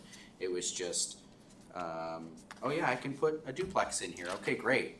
Oh, wait a second. I need at least 20,000 square feet before I can put a duplex in here, is what this reads. Or, oh, if I'm an RR, it's 30,000. So, Mr. Johnson also had a comment, but that's just my thought, is adding it as a secondary somewhere right up next to it. Councilmember Crafton, I think I need you to, can you give me an example, just so I think I'm not sure exactly where Yep. you were thinking to put it, so if you use that R1 example for me, Let and me- a I'm looking. flag, then I think it'll all come together. So under R1, I mean, you got 16.25, so you have permitted uses, single-family dwellings excluding mobile homes, can't speak all of a sudden. And then right up underneath of that, I think we'd, you know how you put like an I or something like that. The maximum dwelling units in the R1 district is 1 per lot. So it'd read right up underneath of that as an additional comment to that one, so it immediately tells them. Again, that one might not also be the greatest, but like when you get into duplexes, you know, that one, that's where that really starts making sense here, cause you need, the maximum dwelling units in R2 district is 1 dwelling per 10,000 square feet. Well, if you have a 15,000 square foot lot, you can't put a duplex on there. You can put a single family home. So you need at least 20,000 square feet before you can start putting a duplex on the lot. And that would clarify that right up front for people. I just think readability wise, it makes things easier. That's just my thought on it. Okay, I think we can do that. Can I just take a pulse of the rest of council? Does anybody have any concerns with us bringing back a code that has those more specific references? And I think your focus really is the dwelling units, getting it there for the, okay, specific to dwelling units. And then leaving that generalized provision at the end of the district. Yes, okay, seeing no objections, Councilmember Johnson? Oh, sorry, Mayor. No, I'm sorry. Counselor through the mayor, I think one of the ideas that I see a lot in other documentation is where you have cross-references that they just simply say on your single family or whatever, they would just simply say, also in accordance with the specific, 1665.10. Means that in your there, you can say, oh, there is more specifics in another place. Now, maintaining all those links is a pain in the neck. I have to realize that, but really, the way that I'm used to reading the Code of Federal Regulations, that's sort of the way that it's done, at least for aircraft. I will have one regulation and it'll also say in accordance also with the other regulation, and then you go there and you get all of the specifics. I think that's an excellent point, and when we are done with the final sort of read through, when you guys have given us your final comments, I think we'll add a review on the administrative level where we just work on those cross references, making sure they're there where they'll be helpful, and that they're worded in a way that is helpful, because sometimes I find with federal regulations, it is great to have the references, and a lot of people who are familiar with them use them regularly, and a lot of people who aren't have a really hard time taking that next step and going to the reference, and so it ends up with an incomplete understanding of the law sometimes. So we'll balance that, but we'll make sure they're there and see what you guys think about that version.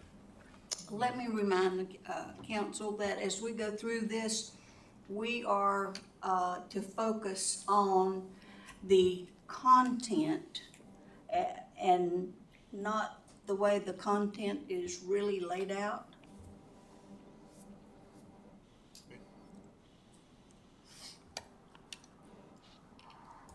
Okay, so, and I think one of the things, to the mayor's point, one of the things that, and this is all helpful, but if you do have comments regarding references and sort of formatting of the code, a great way to make sure we remember to incorporate them is to send them to email to the clerk, and then that will make it to us, and then we can spend the time here together on the meat, on the substance. That also goes for, I mean, if you run into a typo, please tell us. We just want to catch as many as we can as we go, and it takes a lot of reading. But if you come across something, it's always helpful to have that in writing too, because we collect those at the end. Okay, so back to density and dimensional requirements. We have those notes for cross-referencing, and we will make those changes. The next thing that we can talk about, or we can, again, we're not going to read it word for word, so I'm going to just sort of ask you questions regarding each of the sections. Madam Mayor, before we jump forward, Madam Attorney, I had some questions still in density as well.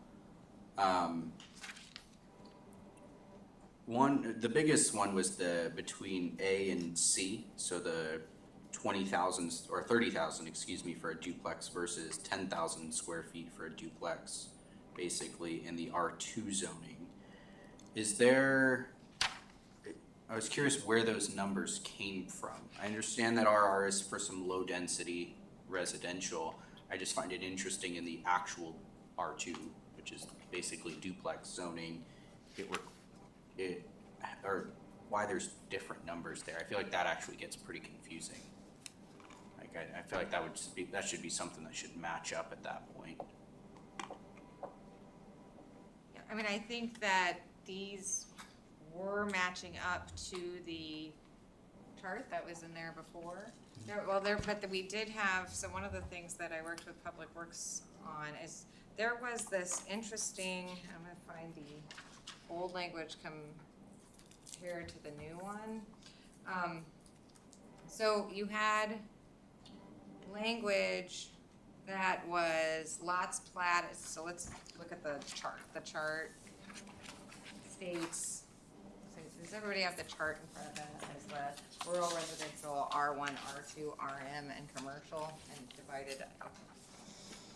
And the provision says lots platted prior to May 22, 2017, 1 per 20,000, duplex 20,000 with city water.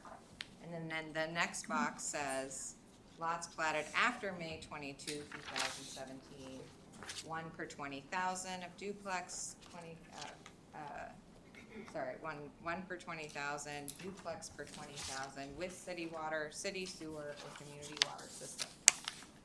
Right? And then we go into R1, it's 1 per lot, R2, it's 1 per 10,000, rural, multifamily, and commercial no limit.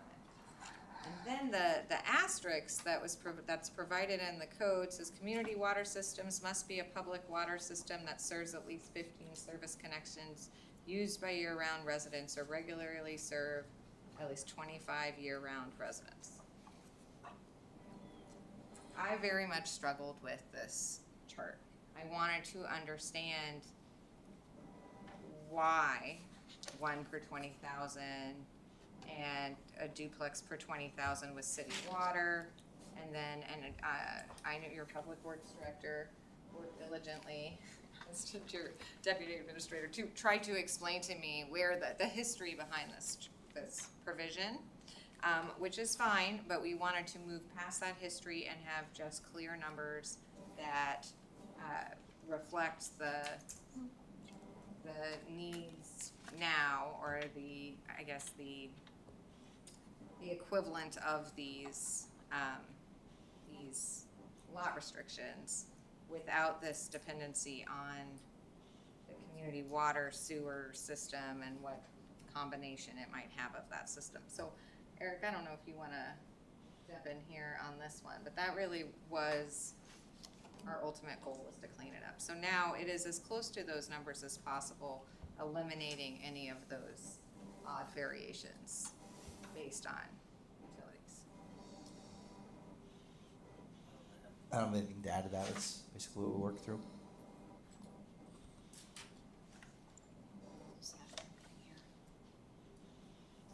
I would just add, in the old code, it does reference ordinances that were passed in 17 and 2001, which lends itself to probably right after the comp plan. And then in 2017, when they rewrote the landscaping code, there probably was some metric that is associated with that ordinance. We can pull that ordinance and look at it again. But those were two milestones that usually big changes happened in 2017 or 2001. And I think when we looked at them, we were looking for a reason that you would need that differentiation. We couldn't find it as it is reflected now. At least that's where we landed. So I guess the question would be, do you think we need to have that distinction and that change based on year? So let's start there. You know, we have this separate sizing based on, and so when we try to break that down, what it really says is, okay, it's been platted before 2017, and it's 1 for 20,000 in rural residential, which is the same, right? That's the same for both. Or it's a duplex for 20,000 with city water. But for those platted after 2017, it's a duplex per 20,000, but you have to have city water, city sewer, or a community water system. So it begged the question, what happened to the people who don't have those things? What about those properties that are not fitting that? And are they grandfathered in? And does their grandfathered in status impact their size? And where is that reflected in our setback requirements? So the goal was to just 1 per 20,000. The duplex per 20,000, that moved up to 30,000, and I think that was based on, Eric, do you remember why we shifted it? There was a reason. There was discussion about this. I cannot remember. Yeah, so it was a discussion about impacts to those higher, or to the lower density areas, right? So we've kind of touched on it in previous meetings where, especially rural residential, was supposed to be large parcels, and the code kept being eroded so that high density was being put into rural residential instead of rezoning it, like should have happened. So this idea that higher density comes with a rezone versus just modifying the rules and keeping the zone the same way, because that changes the feel and the impacts to a community. So a duplex is going to have two separate families, right? They're all going to have their own cars, and so you're just going to have more traffic, more impacts, and it erodes what the lower density zones are expecting by making them basically part and parcel the same between like rural residential and R1. So that is so if council decides that they want to have the maximum density in the rural district be the same for single families and duplexes, then that is something that we can do. But I think your administration is looking at what the burden and impact is on those lots, and thought this was the most recommended. From a legal perspective, I just want it to be clean and clear, whatever you decide from a policy perspective. So it could be that this just gives you something to think about, so you can just put it as a policy point and then let us know, or be prepared to weigh in as to the specific amount for the final reading. Does that work, or does somebody have something they want to add now? The only thing I would add additionally is our district use chart. I think that's really what's going to step in, is because if I recall correctly, without looking at it, RR is low density, so I don't believe it allows multifamily, which that falls under the category of triplexes and fourplexes. So really, you're only going to end up with one duplex, unless you have a 60,000. Or I mean, actually, I think it would only allow for one, because if you try and put two duplexes on one lot, now it's a fourplex. And you can't do that. So I almost wonder if if the RR would just read the same way with R2, and it's just that it's one dwelling unit per 10,000, because then it just says, hey, we need at least 10,000 square feet before we put a single family single family in there. Now that I'm speaking it out though, now I'm seeing people could subdivide it down theoretically. I'm gonna have to think on that more. And this is the type of, these are the type of code provisions too. When we hit these policy points, there's certainly ones that council can give us direction and incorporate into the ordinance, but they're also very appropriate for phase two, when you have the input of the community and those hearings and, you know, we have that process. Something to think about. I think I'm going to start trying to identify the policy points though. So when we're going through, when you guys are going through the final ordinance, we can alert the community through the public hearing process if there's no objection to some of those policy points, because this can get overwhelming, I imagine, if you're a member of the public. Okay, so we completely removed that chart. And we went to just very specific provisions. The maximum dwelling units in the R2 district is 1 dwelling unit per 10,000 square feet. There are no limits on the maximum number of dwelling units in the R, M, and C districts. We then move on to setbacks. So I think we were very happy to see that turn into a 3-sentence section. Setbacks and height. We try to give titles to these things, so when people are looking for side yard setbacks, front and rear setbacks, or how you measure setbacks, that we were giving them a little bit of outline when they get into the setbacks and height section. I did work with the administration on identifying changes that were necessary or recommended. So one of the things that we did is previously this dealt with temporary building as part of the measuring, and that was confusing and not, you know, completely lawful, but slightly confusing. So we state in our measuring setbacks where they are measured from. I did confirm with Public Works and their deputy administrator that this is, you know, this is where we want to measure from. So some of those things shift throughout. We looked at temporary buildings. We clearly identify that they may be permitted within the side or rear yard area, subject to and in compliance with the temporary use permit. So we're trying to do that cross-referencing in these provisions as well. So we then go into subsection C, and I'm in 16.65.015. And in that case, we look at our front and rear setbacks, and they remain 25 feet from the lot line. That is not changed.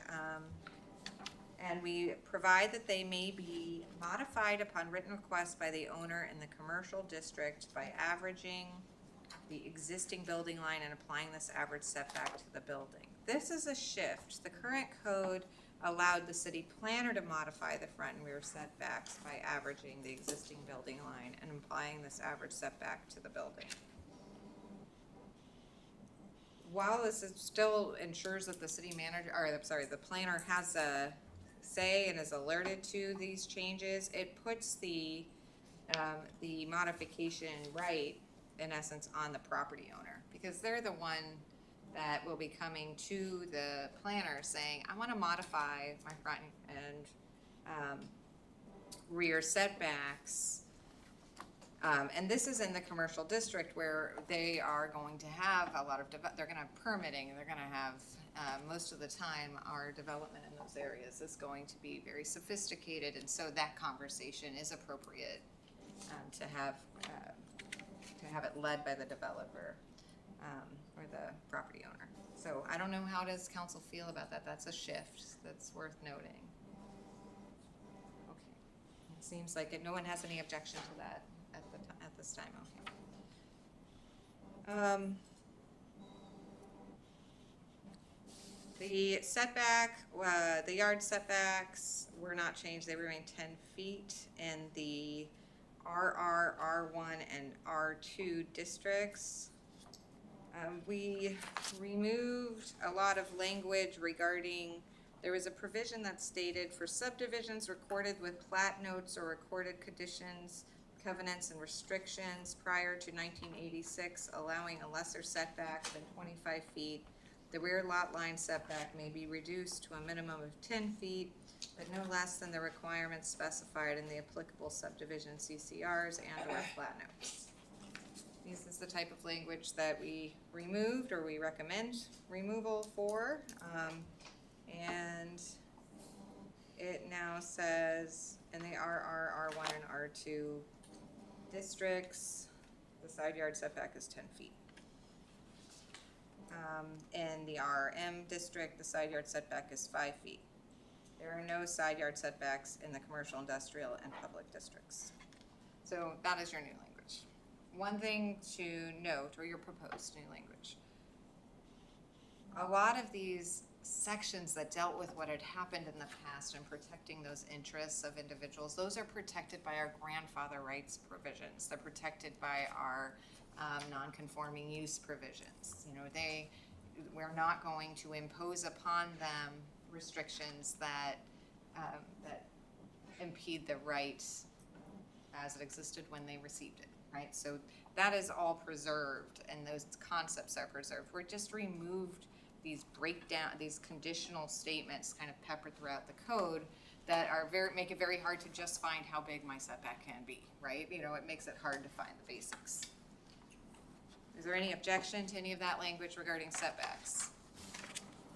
No, okay. So waterfront setbacks were also addressed but not really identified. So we specify that no building or footing may be located closer than 75 feet from the high water mark of a water course or body of water, provided docks, piers, marinas, and boathouses may be located closer than 75 feet if they are located primarily over water, not used for habitation, and do not contain sanitary facilities. The city may require dedication of a maintenance easement of up to 15 feet from the high water mark or a bank of a body of water. This provision is not, this language is original to the code. We just removed the other 75% of the language. This is a policy point. How you deal with your waterfront is probably, I am guessing, a very important discussion in Wasilla. And so that is something very appropriate for phase 2. And of course, you can always delve into it now, but what we did is preserve those basic limitations and removed a lot of the language regarding structures before 1987 and so on. You'll see that. Madam Mayor? Ms. Cottle. Through the mayor. Waterfront setbacks is an issue. I would just like to make a suggestion for when we do phase 2 of this. We have waterfront properties, and mine is one of them, that were before 86. I think my house was built in 71, 72. That is closer than 75 feet. What I think we don't have a provision for in our code is my house would be considered a legal non-conforming structure, am I correct? But in our code for non-conforming structures, if my house were to burn down, I can't rebuild it. And a lot of these properties, I mean, you know, back then when there wasn't much of even roads to some of these properties, they just kind of drew lines and stuff like that for the lots. And if my house were to burn down, which it almost did recently, thank you, I decided not to leave home and run errands. For me to rebuild my house and to move it farther back from the waterfront, then I'm in violation of how far my house has to be from the road. Some of the lots aren't deep enough. So we don't show a provision in our code for those instances. And I think that's something in part 2 that we need to address. Okay, I'm making a note because one of the things we need to look at too is that this a circumstance that would be appropriate for a variance, or do we want to protect the individuals from having to go through that process at all? Is there something that we can incorporate? So we'll look at options and then put those before council. Thank you. But one of the other things to look at is You know, 75 feet is a lot of feet, you know, but, or maybe it's not enough. I don't know. That's a policy call, but those numbers really matter. And those will go to the heart of what council is and the administration is doing. So, Do we have to follow the borough setbacks? nope, the borough has, what? And we are, so the borough has handed plan authority to the city. And so Okay. the city can adopt the setbacks and dimensional requirements that it wants to. Now, the one thing that I would say is that I would want to look at the borough's code to the extent there are restrictions that stem from environmental preservation or wetlands, or there may be something that extends into the city. So I shouldn't be so quick to say no. But as far as setbacks, that's the city's domain within its own boundaries. Platting, on the other hand, is the borough's domain. So when it comes to the plat, we do need to, that's an approval process that lies with the borough. What setback do you have? 50? So what are the things to note? There is an exception section, which we did preserve. That section says that for subdivisions recorded with plat notes or recorded conditions, covenants, and restrictions prior to 1986, a setback may be reduced to requirements specified in the applicable subdivision CCRs and or plat notes. This is worth noting because it goes to the plat and not the building. So these are the types of provisions that may be very helpful when we're dealing with a non-conforming structure and something happening to it, because we're going to look at the plat and what was intended at the plat and what was permitted. So we may be able to expand on this to get where you were trying to go. Madam Mayor, to Councilor, maybe it would be appropriate, based on Councilman Cottle's suggestion, that we add an exception that would say for waterfront setbacks for properties established prior to some date that, say, a 50-foot setback from waterfront would be acceptable, or no closer than the existing footprint, you know, than the original footprint or something like that. That would buy us an out in her particular case. Because I'm sure she's not alone. Oh, no. No, you know, but you just add it as an exception. But I think finding a way to make sure she's covered through an exception is an excellent idea. I worry that one of the things that happens is we start adding dates and we start adding subsections because you will find an exception in every case. I think that the point that if I built a house on a lot and my house burnt down, I now have to follow the 75-foot restriction. That's only a really appropriate argument in Councilmember Cottle's case, where she's like, and if I go the other way, I'm going to violate the setback. You know what I mean? It really isn't. I mean, we are tasked with equal protection components of our code and land use provisions, right? And of course due process.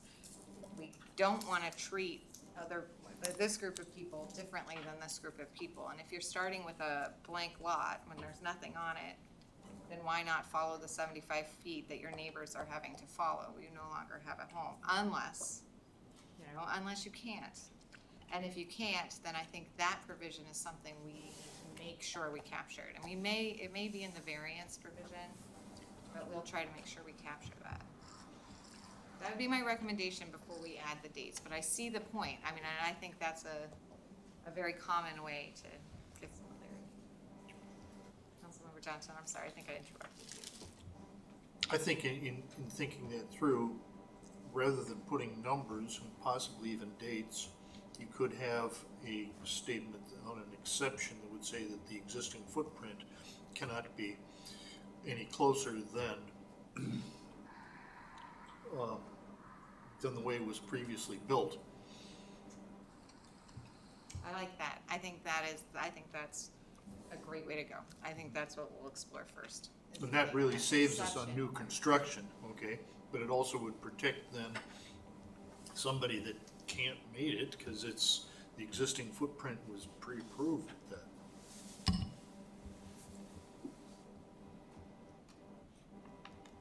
Okay, I've made a note for that one. I think that's great. Does anybody else have any other comments on this particular provision? No? Okay. So we did keep one date, and this is one because I couldn't figure out where the date came from. And so at this stage, I didn't want to take them out. What the other ones I tracked down and figured out sort of where the issue arrived from. So let me, I'm sorry, I'm using a red line right now, so it makes it a little harder to flow through it, but let's see. All right, okay, exceptions are as follows. So we've gone through the first one. The second one is incidental architectural features. I don't think we need to discuss that unless a council member has, no.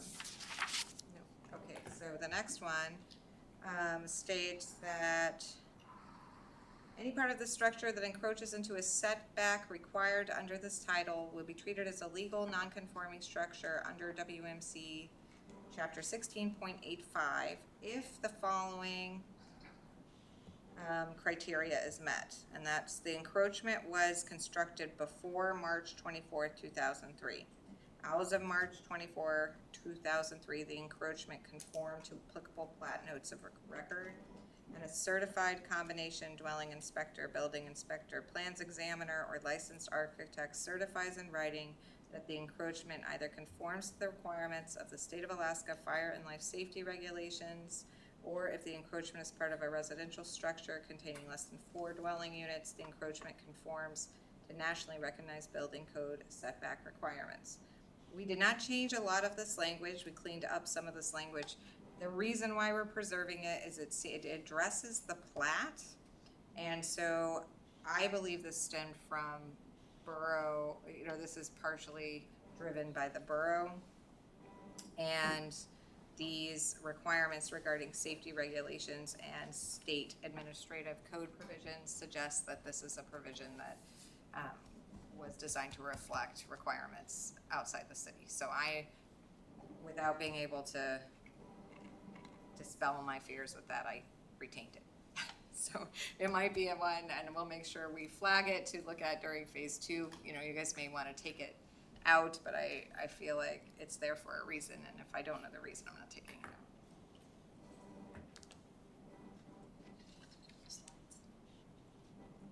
No, not really, because we're still in, the slides are sort of, and so one thing I will say too, the slides are very summary based. They go through specific changes that I find noteworthy. They don't go through this level of detail, so they're there for you, but don't get too nervous if you see me leave up the same slide for the whole time, but I will sort of scan through them just to make sure I got the main arguments. So the other thing that is in here is a registration requirement. That's always been there, but we the registration of an encroachment, sorry, that we retained that requirement. We simply made sure that it was labeled. So this encroachment process, the application process for an encroachment, when you can do it, how it happens, and that level of communication, we try to maintain that, but to eliminate some of the, a lot of the language regarding how that takes place, and just keep it a little bit cleaner. As long as we have a form and a process and application, that really controls that process. It doesn't need to be so heavily regulated. Holly, let me interrupt you a minute. I would like to excuse the staff with the exception of Eric and Crystal.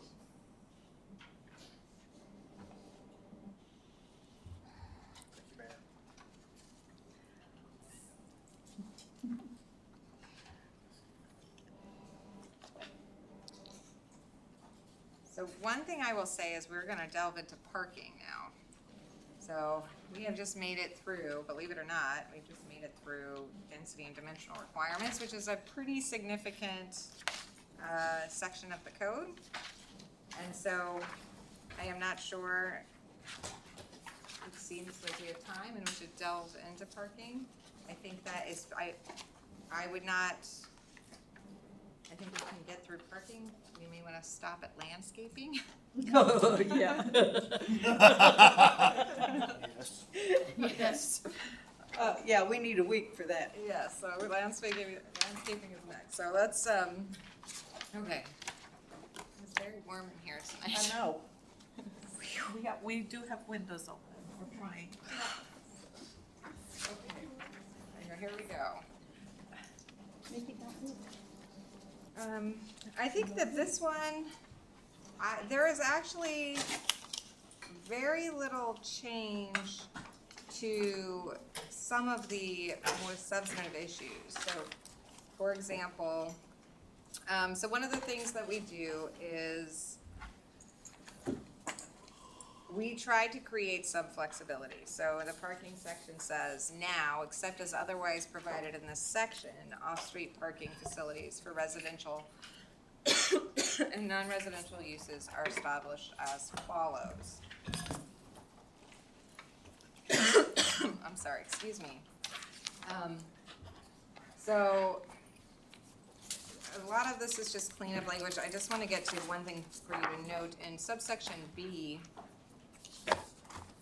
subsection B has a list of on-street parking areas. So it says the city planner, and it used to say is allowed discretion to use, to the use of on-street parking. We've changed that to the city planner may permit the use of on-street parking or a portion to count toward the overall parking requirements for development or temporary use at the following locations. And this is that sort of, that provision that gives the planner flexibility to use on-street parking to get to the requirement, right? We have not changed these streets. We did review them, but we did not change them. And I think if I remember correctly, administration did want to make sure these got reviewed more comprehensively during phase 2, but they did not see a change that needed to happen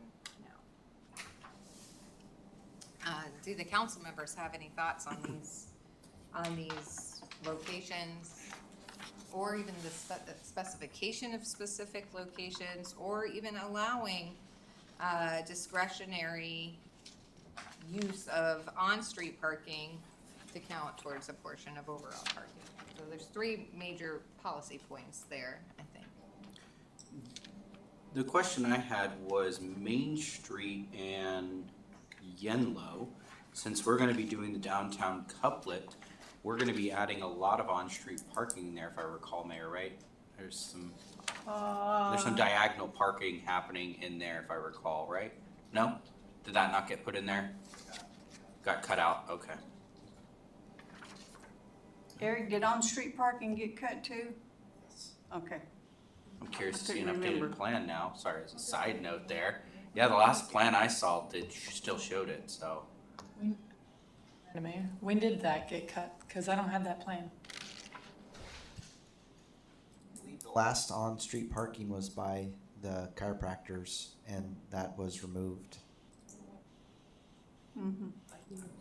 If I remember, there was that median that was gonna go down the middle, and we had the diagonal parking that was coming in there.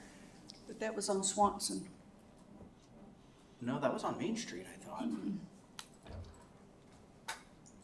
I'd be happy to get you the latest drawings, but I've never seen anything for on-street parking except for at the chiropractors, and they petitioned to have that removed. Okay. I'd love to see the plans. I didn't know about that, thank you. That was my only question, was adding that for that need there, because I thought we were gonna have some on-street parking, either Yenlo and then, is it Talkeetna on the other side of the Parks Highway? There isn't gonna be anything either, right? Talkeetna is the one that's gonna become the one way on the south side of Parks Highway. Okay, Yes, that is correct. I have nothing there, right?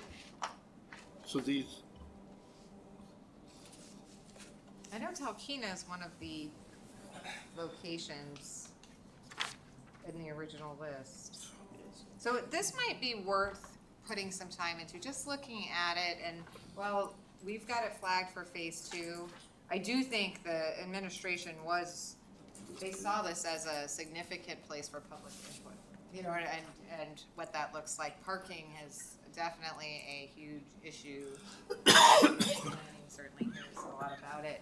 It's also, I think one of the things though is a lot of the parking concerns that stem from the overlay district, the downtown overlay district, separating those out and understanding and talking about parking as a whole is something you're going to want to look at in phase 2. It's something that currently you have a downtown overlay district, which has a significant impact on how parking is handled in that district, obviously. Eric, please correct me if I'm wrong, but the downtown couplet is 95%, That is correct. and so there won't be any changing of a design?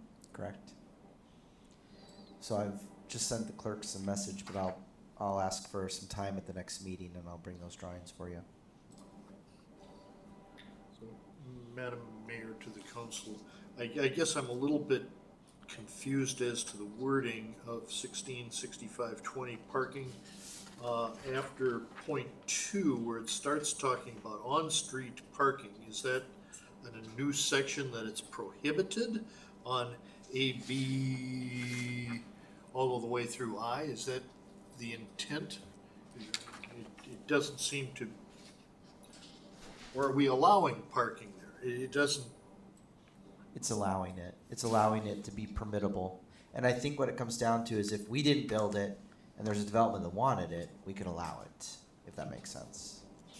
To be counted, because what you're struggling with is, right, you've got a business like, I have to have this much parking. This provision allows you to count some of that parking for that business that needs the parking. Yes, I think it's helpful. So the language is, let's see if this is helpful, and if not, we'll make sure we clarify it. But it's, the city planner may permit the use of on-street parking for a portion to count toward the overall parking requirement for development or temporary use at the following locations. Oh, I see how it goes. It's B.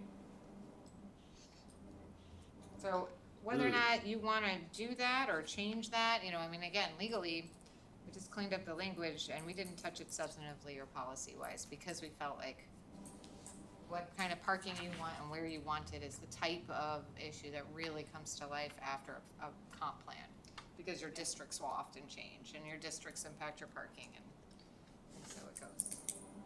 But in the meantime, we can change it too. You know, this is council's, you know, this is your revision, so. I know one of the things we were trying to do was to basically remove the discretion in this. And again, in my world, the word may is that now it's a choice. I feel like it's one of those things that, in this case here, the goal of this is we know that the lots that border these roads really haven't, like if they don't already have a building on it, whatever building you're gonna put there isn't gonna have really any room for parking. That's the reason why we're offering, hey, we're gonna give you this additional space, so it's not further limiting what type of business could end up going there. I think the word, it should just be shall, like, hey, we're going to allow the, or like you are allowed to do that. Maybe there's a percentage amount, like only 50% of your parking or 75% of your parking can be off-street parking. But hey, we're going to require that you put in X amount of parking. And again, I think that's going to be a phase 2 one. But because if we put the shall, then it's, well, I'm just going to cover the entire property and leave 15, 25 foot setback on the front, 25 off the back. You can go all the way out to the very edge of your property on a commercial building, and I'm not going to put no parking on my property, basically. I mean, at 25 feet, there is no room for parking at that point. And so that way you can't solely rely on it, but it gives you the option to use that as mostly as an option. And every business is going to be different at that point as well. It depends on how many people you have there at a time.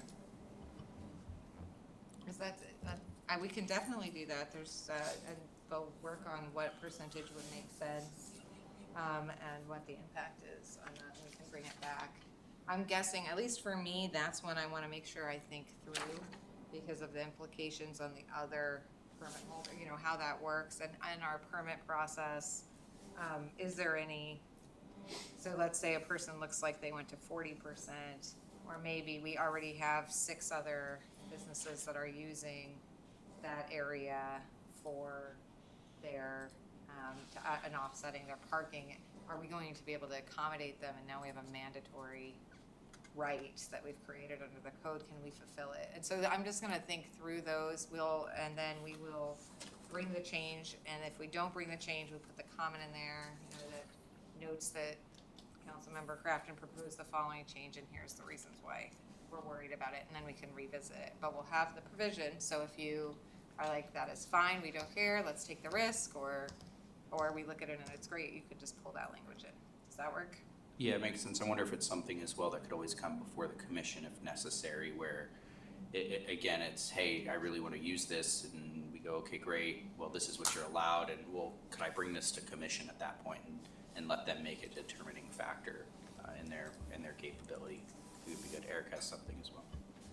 Eric? I was wondering if I could make a request for phase 2, if we could add Nelson Street to this list. The park, I did a park, is overwhelmed and with parking. And then there's the delineated shoulder where people park. And I'd like to be able to have that opportunity to look at legitimizing that parking.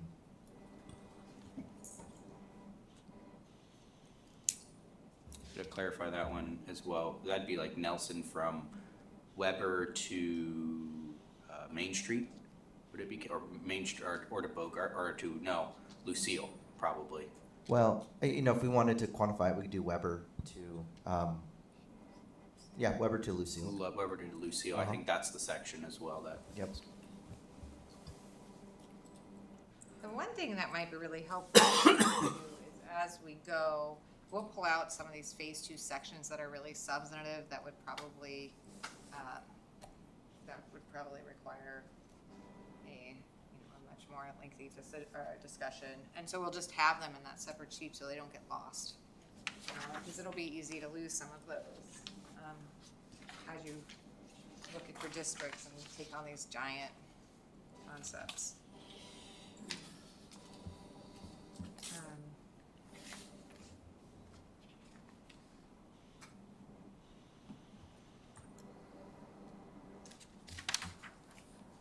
All right.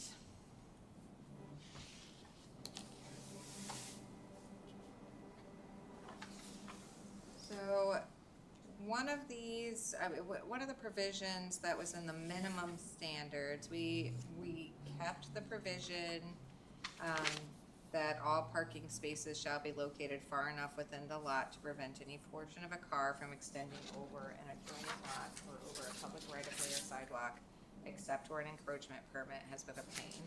So we didn't see a reason to change that. The next section, I'm going to read a little bit of it to you. These are your minimum standards on parking, right? It says all required off-street parking in aisles other than residential uses, less than 5 dwelling units and temporary uses shall be surfaced with at least 2 inches of hot bituminous pavement or a durable surface that is designated to control dust and able to bear the weight of the traffic as approved by the Public Works Director. Developments located on property not zoned commercial under 5,000 square feet and with no access to a paved road are exempt from this minimum standard. So I did work with Public Works talking about pavement and with the Deputy Administrator and what paving really means and how we regulate this in a way that is easier to understand. So your new provision did preserve some of the language, and it defines paving. After a roadway is paved, required parking, aisles, and driveways shall be paved or have an approved durable surface applied within 12 months of the date of pavement. The planner shall determine the date of pavement if there is a dispute regarding that date. Residential uses of less than 5 dwelling units and temporary uses are not subject to this subsection. So in essence, what this proposes is that once your road is paved, you need to pave your driveway. And this exempts residential uses of less than 5 dwelling units and temporary uses. So we're not imposing that requirement on on those. So it's limiting it's the way it applies. And one of the things that your public works director did is really, we went through a lot of hypos, you know, like, well, would they have to pave here? What if this happens? And it always kind of came back to, no, when the road is paved, that's really when you want the paving to occur. And so, I don't know if you want to talk about that more, but that's sort of. You covered it, and I think the idea is, you know, for residential property, paving's an expense that's probably not warranted because of the low traffic. But like the dance studio right up the street here in Herning, it's not paved, and during breakup, and for a month after that, they are tracking so much dirt onto the road that you can see it from both directions. So that's a real good candidate where that is a very well-used facility that should be paved, and they would, compliance with this code. A home with, you know, regular amount of traffic. That's a nice thing to have for a home, but it's not the same as a commercial traffic area. Madam Mayor. Mr. Grafton? Thank you. I really like the residential exemption because I think that could be an undue burden. I mean, 12 months, that's, I mean, yeah, it's enough time, but still, granted, we have the durable surface provision as well, but still that could be a lot of work for somebody. My question though would be, what's an improved durable surface? Do we have a list of that somewhere? And if not, I think this would be a really good spot to put that. So that way there's no question as to what's required. Here's the provision, you're required to do X, Y, or Z. One of however many it is needs to be put on here. You have 12 months now, that type of thing. And then the second portion would be, you mentioned people getting in compliance. Is there a grandfather clause for this as well, or is this going to be one that as soon as when we pass this, if this were to stay in here, is everybody that's out of compliance going to have to come into compliance within 12 months that's already paved? For instance, the dance studio right here. That's going to be a big sticking point, I think, for people. Yeah, and I think that, I mean, they're going to be, these are our minimum standards for parking, but those roads have already been paved. This is really gonna go towards, this isn't gonna help you bring people into compliance with your currently paved road. It's gonna help you as you pave roads, ensure that people pave their roads. So. And I think it's just kind of a rewrite too. The code wasn't quite so clear, but it was saying the same thing. Right, I mean, it's actually, I mean, that's an excellent point. It's already required here unless you're a residency. The exception for the residences is preserved from the existing code. One of the things that we were struggling with is the hot bituminous pavement for a durable base. This description wasn't necessarily allowing them the options that you need in Alaska. So we're not necessarily looking for particular. Yeah, I think maybe there could be some more language on what, you know, when we think of tracking materials, you know, stormwater issues, that sort of thing. That's how we would point it out. We would say your driving surface is obviously not a durable surface because you're tracking it out. But like, so hot bituminous asphalt is, you know, asphalt, but it could be concrete. That could be something else. So I put a note to define approved durable surface and make sure that we have that. That'd be my question, because like idea. the big one is D1, you know, like if you're not gonna pave it, usually you put D1 down. And so I think just listing out, I mean, we don't need 10, but I think we need a paving option. Hey, you can do concrete if you want to, or D1, like that's what we wanna see, one of these three. Because D1's pretty inexpensive. It's not a super expensive thing for people to do if they can't afford paving or putting concrete down, which we know how concrete is in Alaska. It's not generally our choice for driveways or parking lots.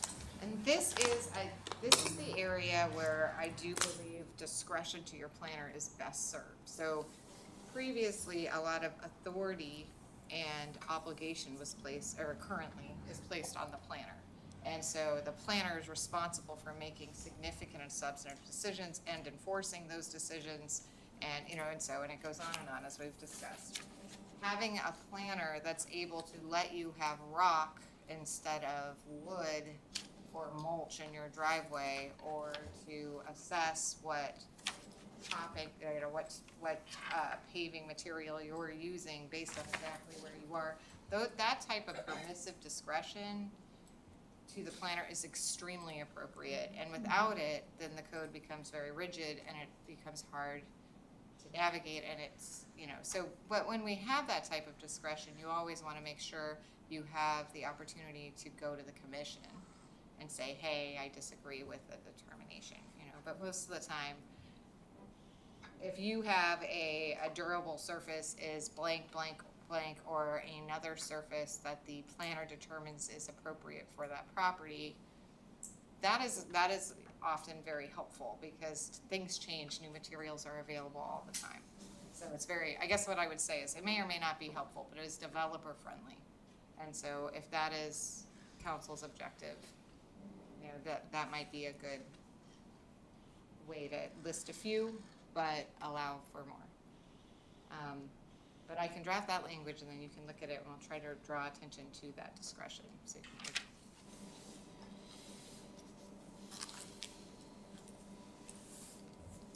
okay. So after paving, we move into, this is still in minimum standards. I think these are good to go through, because I imagine the community will, this is one area you may be getting calls or questions on. So we have a section we have labeled additional storage areas. Multifamily uses of more than 4 dwelling units shall provide an additional storage area for boats, recreational vehicles, off-road vehicles, and trailers. This is actually a change. It used to be may be required to. That I have a problem with. That suggests that one family would be required to do something that another family would not be required to do. And so here, either I think we require this type of additional storage area for multifamily uses, or don't require it, both of which, of course, are lawful. But this is the storage area shall equal 200 square feet for each 3 parking spaces. The storage area may be located on another lot of common ownership if the lot is located within 300 feet of the subject property. The commission may approve exceptions or modifications from this requirement as a conditional use. So we sort of just flipped it. We required it, but allowed exceptions via permit from the commission.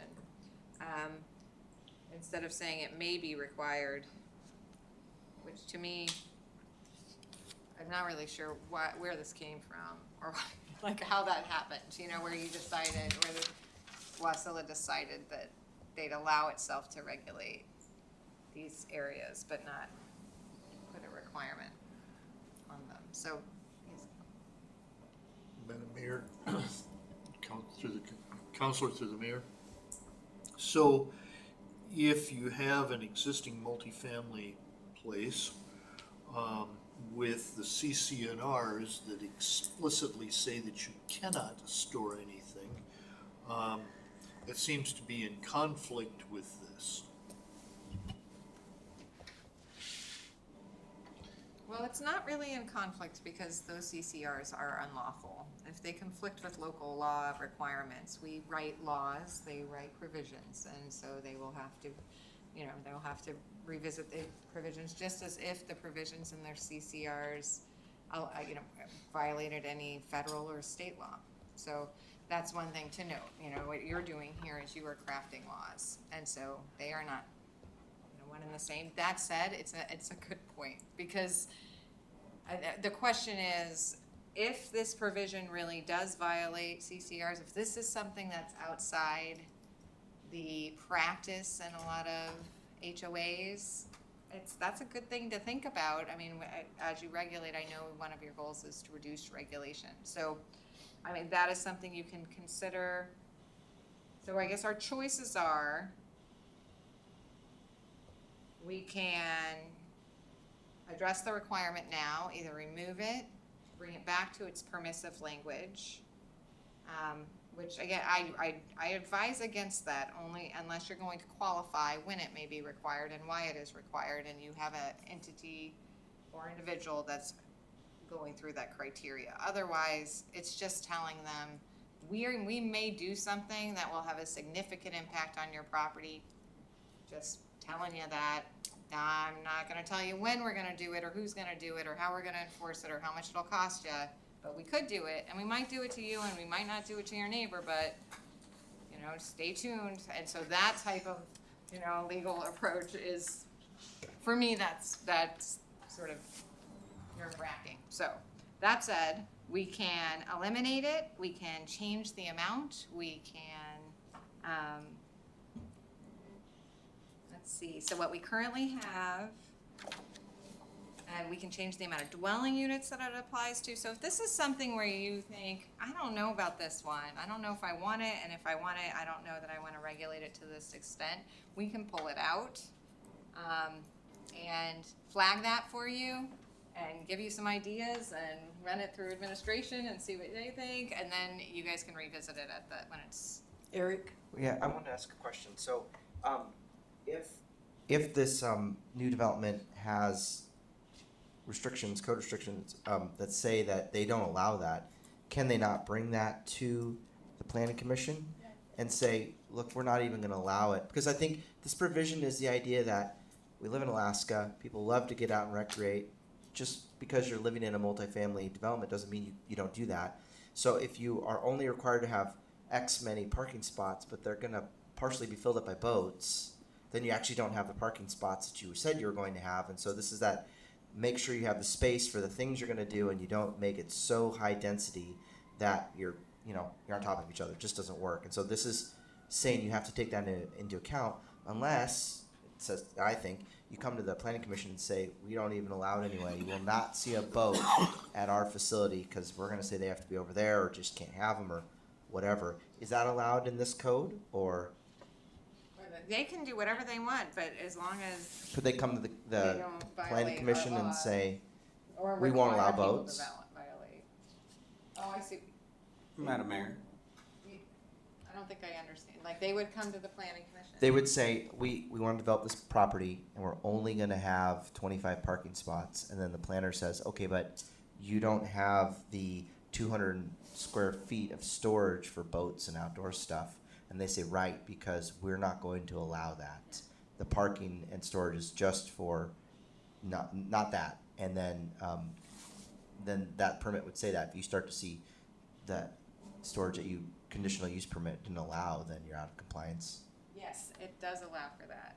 Sorry, now I understand what you're saying. Yes, because there is a provision that we added that allows for exceptions to be granted by the commission. Ian? That would be permitted. So my thought on this would be, I mean, that can end up being a lot of square footage because it's 200 square feet for every 3 parking spaces. So Eric, you just mentioned 25 parking spaces. I mean, that's what, 1,600, over 1,600 square feet that they need in addition to the parking spaces? It's a parking spot, right? Right. It's 10 by 20. It's one boat parking spot for every parking spot. Right. Mhm. What I would wonder, and I had 2 comments on this one especially after all this, is could we just leave it as additional storage and not list out what they need? Because the way I thought of this before I started thinking about the recreational stuff is more so as you have people in Alaska, we have snow tires and we have various things that we need additional storage for. And that's kind of what I was thinking about this with, is whenever you get into these multifamily properties, if people are going to try and squeeze as much as they can in here, then they're going to go, well, I'm not going to give my tenants any additional storage to put anything. So now it's like, as a tenant, what do I do with my snow tires in the summertime, or vice versa? And so this, if we left out what they allow, and because it's pretty common in real estate for us to see that people say, sorry, you can't store boats on the fourplex property here. Like you're a tenant here, and I'm not going to create a storage unit or a storage place for you to store a bunch of stuff. But we understand that there are some things that you want to keep on the lot. Because the other concern with this is, we say within 300 feet of the subject property. That's pretty far away. Like that could be a couple lots down the road. And now what you end up seeing is, as a tenant, I have to go park my stuff all the way down the road and leave it, to me, in my eyes, somewhat unsafe. Like, I don't have eyes on that all the time. It's not on the property. So I could understand it being an adjoining property that we all, if that's the case, if that's what we allowed and we said, okay, yeah, we're gonna do the boat thing and the RVs and all that type of stuff, but it needs to be on the adjoining lot at that point. Because 300 feet is too far away, but I would think we should just nix what we say they allow, because again, it's pretty common that people say you can't store, and I don't think it's in CCRs, it's usually in the lease agreement is where you're gonna see that, where you say, hey, you can't store a boat on the property, or whatever it is. We're just using it as an example. Well, I think you have to be specific. This is parking. This isn't storing tires and stuff. This isn't covered storage. This is vehicles that are in a storage mode, which is why it's in this part of the section. Because then that would mean we got into the size of the buildings and talked about, occupancy stuff, which we don't do in our code. So this is just talking about how parking lots are usually used and having that provision to note that you're going to end up with these vehicles and something needs to be planned for, or else you're going to fill them up with motorhomes and boats and stuff. So I guess one of the main questions would be, one of the things that you have on your initial objectives is to deregulate, right? To change your regulation and extent. Is this a provision that you need? I think that is, or that administration feels is an absolute necessity. I mean, is this a provision that they have? I guess it really, in my mind, it just comes down to like, are we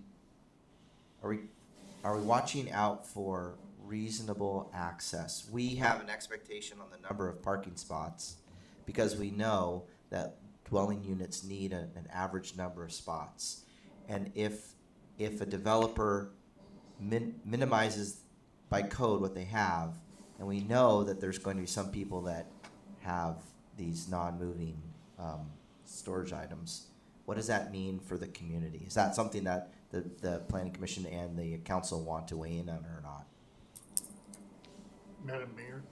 Mr. Johnson. To the counselor and to Eric, then, is what I would really want to say is if the owner of a multifamily dwelling does not allows for such storage, then this is the requirements, which would mean that if the owner or the administration or the association doesn't, then they don't have to follow this. So it'd be only required unless you have the restriction. Mainly, I'll be perfectly honest with you. I'm currently the president of the HOA, and I would hate to have somebody come in as soon as this law goes in and say, I'm parking my boat here, and it's in it's in the regulation that you have to allow me to do that. Because let's face it, I don't have enough room for this within my HOA. Ain't gonna happen. So, anyway, looking for a way out here. And you would have a way, I mean, one thing I will say is we just remember that this is perspective. So when we're developing a parking lot, we will have to provide the space. But here, we're not, they've already permitted and been approved for their development with their established amount of spaces. So it'll only be moving forward. So if there was a person who was president of an HOA, they would say something like that. And we're not talking about your personal situation, but that's something to note. It's not going to be, you would be able to say, that law does not apply. We're grandfathered in. That said, though, the fact that you don't want that law to apply maybe suggests that it's something that council wants to grapple with a little bit more. And so we can put this, so here are our choices on this one. We can change the language. We can delete it with a comment, maybe saying we've deleted this section. We can highlight it and add it to policy points for phase 2. And I think those are sort of, so policy points, delete, or leave it the same, or rewrite it. I'm for deleting it, I think. I think just knowing what I know, where it's very common where you have these types of owners don't allow people to store this type of stuff here. It's expected that you store it off-site. Okay. One for delete. Holly, this says multifamily uses of more than 4 dwelling units shall provide an additional storage area for boats, recreational vehicles, off-road, and trailers. Yes. So what Shouldn't the that- language says right now, without those changes, multifamily uses of more than 4 dwelling units may be required to provide an additional storage area for boats, recreational vehicles, off-road vehicles, and trailers. Okay, So we had- made very minimum changes to this. The only thing that we changed was maybe required to shall. Kill it. but this, okay, the way I read it, it says that if you own a fourplex, then you're gonna have to provide additional storage areas. That's the way I read it. Right. Parking spots. Parking spaces, not. Mayor, I'm seeing But 5 it don't units. say parking, it says storage area. Yeah. More than 4, it's fine. Yeah, and Mayor, it's 5 plexes or larger, so you got a duplex, triplex, fourplex, this wouldn't apply to you. But is that not? But it's storage areas for boats, recreational vehicles, off-road vehicles, and trailers. I think the reason why is because a parking spot, generally when we're measuring that, we're talking about a car, we're talking about a boat or a vessel, or, you know, we're talking about an area in which these specifically identified. So while we haven't changed this language, that's what the language is saying, is the reason why it's written the way it is, which again, we didn't write this, but I think I understand it to be saying, we need to talk about the storage areas but we're talking about the parking of these very specific vehicles. And what I think she did, so the may became shall, and then the last line gives the way for the planning commission to give it an exemption if you come in and say our development won't allow it anyway. Yeah, to preserve. But what about the rights of the property owner to say, no, I'm not gonna do that? Well, this is what council members are here, and you know, this is what you are all here to decide. That is very much a policy issue, and I will tell you legally, there is no issue with deleting it, and it sounds like administratively, Yeah, you know, I think your administration is also saying this Yeah. is a policy issue, Right. you know. this is Okay, this is a policy issue. it's a touchy-feely point for the council to decide, yeah. Kill it. My vote on that would be to kill it, the whole thing. Not the whole thing. Well, We're not requiring anybody to do anything. Exactly. Madam Mayor. To the developer, how they wanna divvy up stuff. well, then we can't require a developer to pave the streets if we're gonna maintain them. That's the borough. The borough, whenever you develop an area, Well- That's us. No, I mean, we don't have to throw the baby out with the bathwater. We just, so it's kind of like what we're talking about with what's reasonable parking for a business, right? So we have the math that says how big your business is, multiply it by a factor, this is the number of parking spots we expect you to have. We do that too with the multifamily houses. And I didn't write this code, but this code is pointing to the idea that some parking spots will always be taken up by boats and motorhomes and stuff.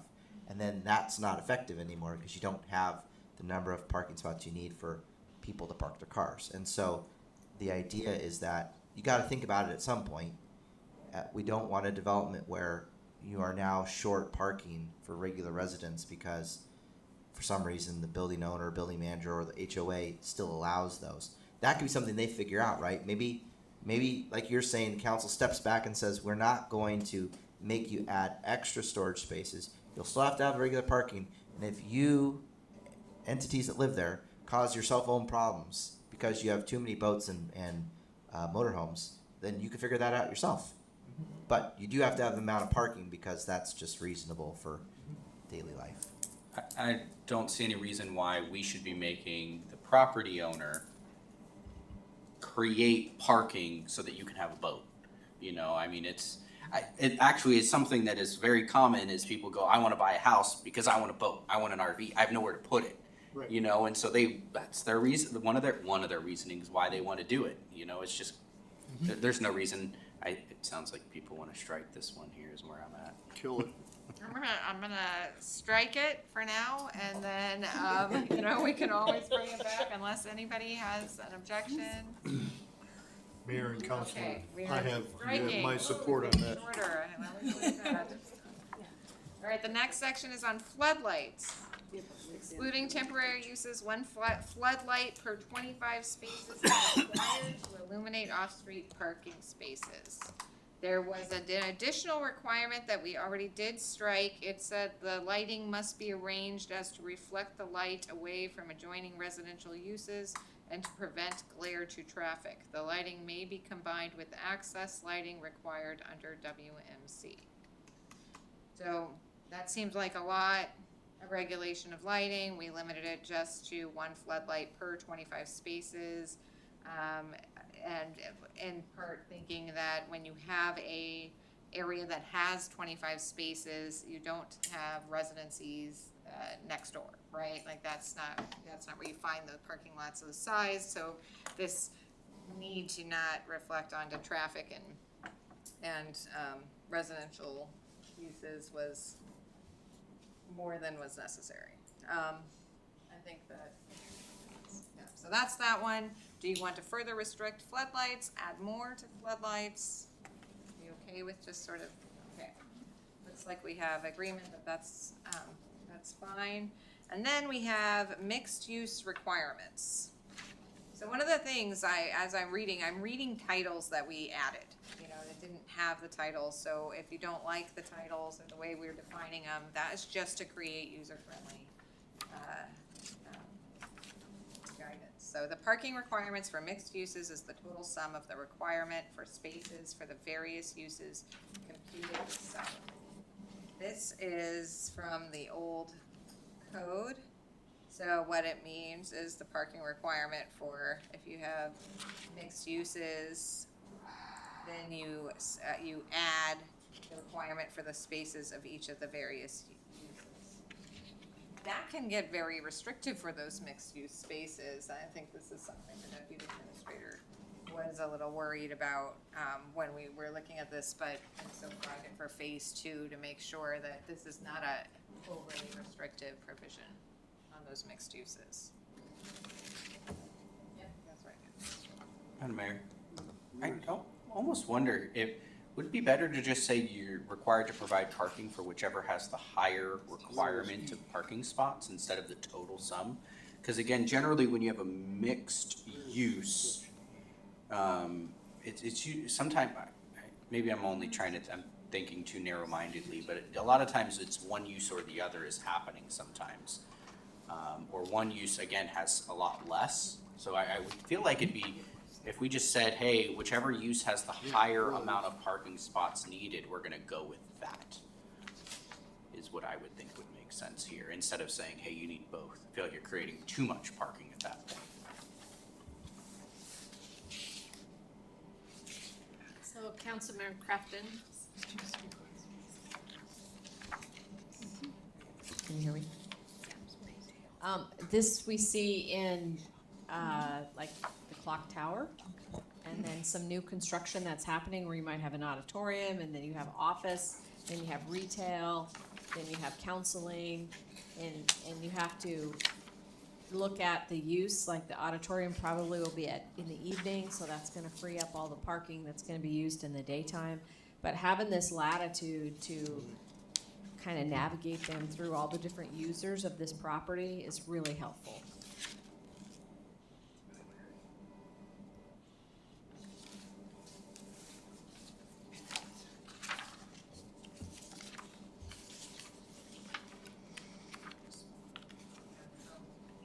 I think though, that it does, looking at, is the highest use required, would that work every time? I don't know. I mean, it seems like that would be very, if you have an auditorium and you have a restaurant, you know, it seems like the highest use would work, right? If you have a other situation where you have two uses and they both need their max of. Would this be a good spot for planning commission discretion, where they say, hey, it looks like we're gonna run into it. I'm thinking of the clock tower, that actually would still work at that point where it goes, clock tower says, we got the restaurant, we only need 10 parking spaces, and they go, yeah, but you got all these other ones, you're gonna need to add more at that point. So one of the things we've learned is it has to be a fluid conversation because you have tenants moving in and tenants moving out. So you have an ice cream parlor and you have a beauty shop, and then the beauty shop goes away and you have a restaurant, and then the restaurant expands. And then, so if you want more government, then we're the ones that are managing all those tenants. Instead, the property owner should have the flexibility to say, I have 100 parking spots and I'm gonna work with my tenants to figure out how this works. And if we need overflow parking, then we'll ask to see if there's maybe some public parking that we can use. Otherwise, you're asking staff to go and manage all those different, and monitor all the different companies that are moving in and moving out, and when they're busy and when they're not busy, and that's kind of the opposite of what we're trying to do. Well, you can guarantee, whose customers are using that parking spot. You know, are you gonna say, okay, the restaurant's got 10 parking spots and the beauty shop's got 2? Well, is there 3 people going to the beauty shop and only 9 to Well, the restaurant? Well, that's why I'm saying, like, if we went with highest use there, because again, if we have changing tenants there, your parking requirement would constantly be changing. So if we just said the highest use of the building requires, that's the requirement we're gonna make, now that requirement doesn't change unless that tenant changes. But again, like, let's just use the clock tower as an example. When you look at that building, we're gonna look at it and go, what's the expected use of this? Well, because there's all this potential, it's just going to need X amount of parking spaces, period. So that's what I'm thinking, if we removed the various, because that's what causes the change in how much parking you're gonna need, and you just said highest use, and then gave the planning commission some discretion to look at it whenever people are applying for whatever the permits they need. So, Madam Mayor, so like my building, it went off of the square footage of the building. So you're looking at the clock tower, it's a certain square footage, it requires that many parking spots. It doesn't matter who the tenants are that come in and out of there. You know what I mean? It's off of the square footage of the building. It's the way to do it. But then we run into industrial uses, and we have a warehouse that has 5 employees, and they have a massive square footage. Now they need 20 parking spaces? No, they need like maybe 10, you know, because then yeah. There's so many situations, what ifs? Industrial is 2 different things.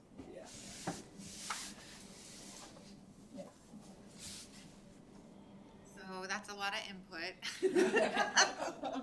Trying to distill it down.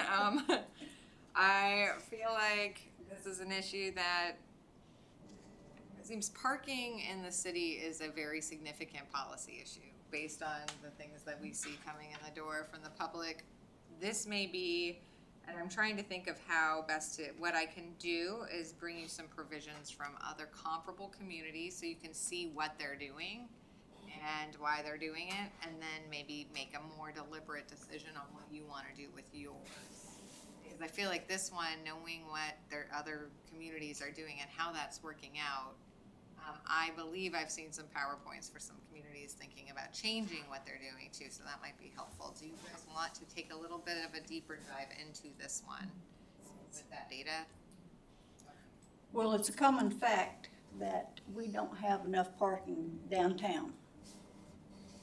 And I can't convince anybody to build a parking garage. Well, not parking downtown, it's a good reminder. I will make sure you know what's going on with your downtown overlay district parking, because while that was not a focus, we figured that would be addressed during phase 2 when you look at that downtown overlay district, which has its own complete, it's its own microcosm, but you're going to want to look at that for parking in general. So we'll consolidate both of those provisions in the same sort of worksheet and bring the comparable market information or comparable community information, and then we'll delve back in. Handicap spaces. When we get the same language. This is something that has evolved in some communities, and making, but the spaces shall be 13 feet wide, and then it's incorporated into the parking requirements. So one thing I will say is we will confirm, I think we confirmed that this is lawful and appropriate, but I'll check again and just make sure. Shared parking, this, we changed pretty substantially. The shared parking provision as it stands, it says a single parking area may be used to service more than one use if the normal hours of operation of the uses do not overlap. But then it said if a single parking area is so used, additional parking may be required by the planner as a condition of continued occupancy at any time the hours of operation of the establishment are altered currently. Before joint use is allowed, a contractual agreement setting out the terms of the use must be created by the joint users and approved as a use permit by planner. And so, as legal counsel, I don't want the city overseeing a agreement between two private parties. They all have an agreement, and if they don't like the outcome of the agreement, they have many remedies available to them. They may go to court, they can go through litigation, but the city does not necessarily need to be in the middle of that agreement or approve the terms of that agreement, because the terms that are drafted in that agreement, which are drafted by the legal counsel of the parties, may or may not be terms that the city thinks are favorable or appropriate, or, you know, name your concern. So we just changed that to a single parking area may be used to service more than one use if the normal hours of operation of the uses do not overlap, and a copy of the shared use agreement is filed with the planner. So basically, this is giving a lot of deference to those users. We expect you to give us a copy of your agreement so we know that you actually have entered into an agreement for the use of the property. So if this is too far, I mean, I dialed this pretty significant. This is, this is pretty hands-off, and it still preserves the sort of alternative access to parking. One of the reasons why I did this is, I'm not sure if any of you remember, but we did have a work session way back when, back in the early discussions regarding Title 16, and council talked about what are our options, can we look at alternative ways to encourage sharing property and dealing with these property issues. So I sort of took my direction from that conversation. So is there any objections, or do you guys have any concerns with this particular provision? My question on it would be, is this between the tenants of the building or business owners per se that would enter an agreement? Well, I mean, it really depends on who they've given authority to. Because it could be a subleasee, it could be a leasee, I mean, and that's one of the things, staying out of it. You know what's gonna happen when you start parking your cars or vehicles on somebody's lot who hasn't given you authority to do that? They're going to get angry, and they're likely going to alert the city to the fact that the contract that it's filed doesn't exist, their signature was forged, that's not, they didn't have authority to do that, or whatever the issue may be, at which point, you know, we're going to address that with them and file a notice of violation. If they're, because they are, you know, they're parking their vehicles on somebody else's lot, but they're not gonna care all that much about the city in that case. They're going to be, you know, engaged in a dispute among each other. And that's unfortunate, we hope that doesn't happen, but it doesn't. We just want people to demonstrate to the city that they have an agreement. And so, as long as they file it, we know that that consent is there, and we'll know very quickly if that's fraudulent. Thinking about like shared use agreements, would it be something that's required to be recorded, with like an actual recorded one, and not just with the city? No, not generally. I mean, it's not even necessarily required to be in writing. If there's an exchange of interest, there is, so it depends on, it's exclusive or not exclusive, and what the terms of when they get to park there and all of those things, which we will pay attention to that because they have to actually have the parking space available, right? So we're just gonna be looking to whether or not it complies with the code. But I don't think that generally we would require them to record it. It's a good question, though. I mean, we certainly could have them record the agreement. I think it's unusual, though. But I can look and see, I mean, even the provision itself is unusual. So I can see if I can find something. I don't really expect to, but I can look for other provisions and see if they require recording. But I mean, as long as we have the agreement, we care whether or not they have consent. And so that's what we're looking at. And if they don't, we're fair enough. I mean, that's sort of how I see this. Because really, we're not talking about our police powers or trespass. We're talking about whether or not they have enough parking spaces, you know? And so, do you think it would be worthwhile to add a recording requirement? I mean, we can do that. I don't see any.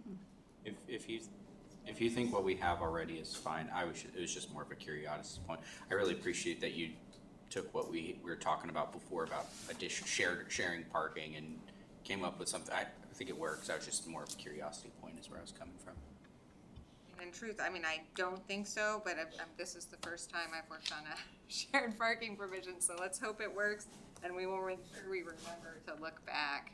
But I will tell you from experience, the previous provision here that puts the city as the middleman for agreements is a difficult one to navigate. The one other question I have is, it's a copy of the shared use agreement filed with the planner. Should that be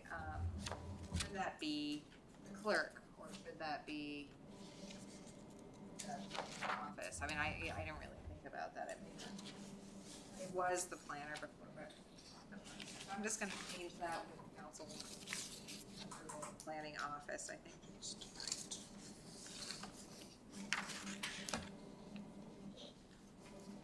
All right, snow storage. This is an important provision on parking. This is one of them, Councilman Kraft, and I think you and several others were emphasized for the segment rounds early on.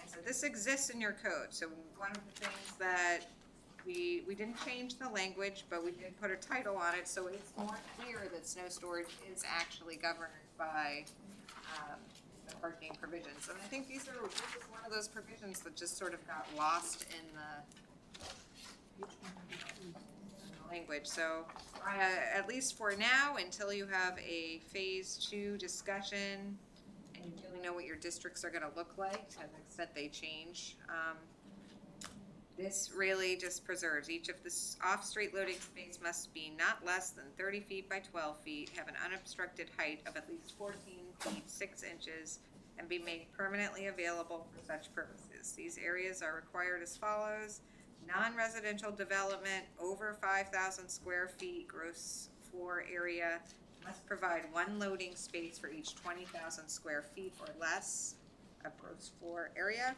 A snow storage area of 25 square feet for each parking space shall be provided for any use except single family and duplex. Snow storage areas must be designed to minimize drainage and runoff problems and not overload or impair the city storm drainage system. The required snow storage area may be reduced by the planner in consultation with the engineer. I thought this was a very well-written section. I understood it, I thought it was clear, and I have not changed a word fit. So, but there's a lot of policy embedded in here, you know, as far as where you want to place snow storage and all of those things. So the only thing we did is try to make sure it's more obvious. Does anybody have any additions, concerns, or questions regarding snow storage? Okay. Pickup locations I also did not change, and fencing we did not change. There seem to be clear provisions. And it really, the one thing that we did do is leave the pickup locations permissive language where it says pickup areas may be required for areas that customarily need taxi, bus, and other services. Generally, I do not like that type of permissive behavior, but it explained what type of uses may need that, and those uses all will require permits. So when you go through the uses, they all require permits, and so parking is always part of those permits. And we have another section in the parking that says the parking requirements are addressed in conditional use and administrative permits. Always be addressed in those. So it's really just a warning or it sort of flags it for those types of establishments. Right. As far as the parking, you're going to be done. If I can have about 5 more minutes of your time, maybe not even that. We did not change the parking tables.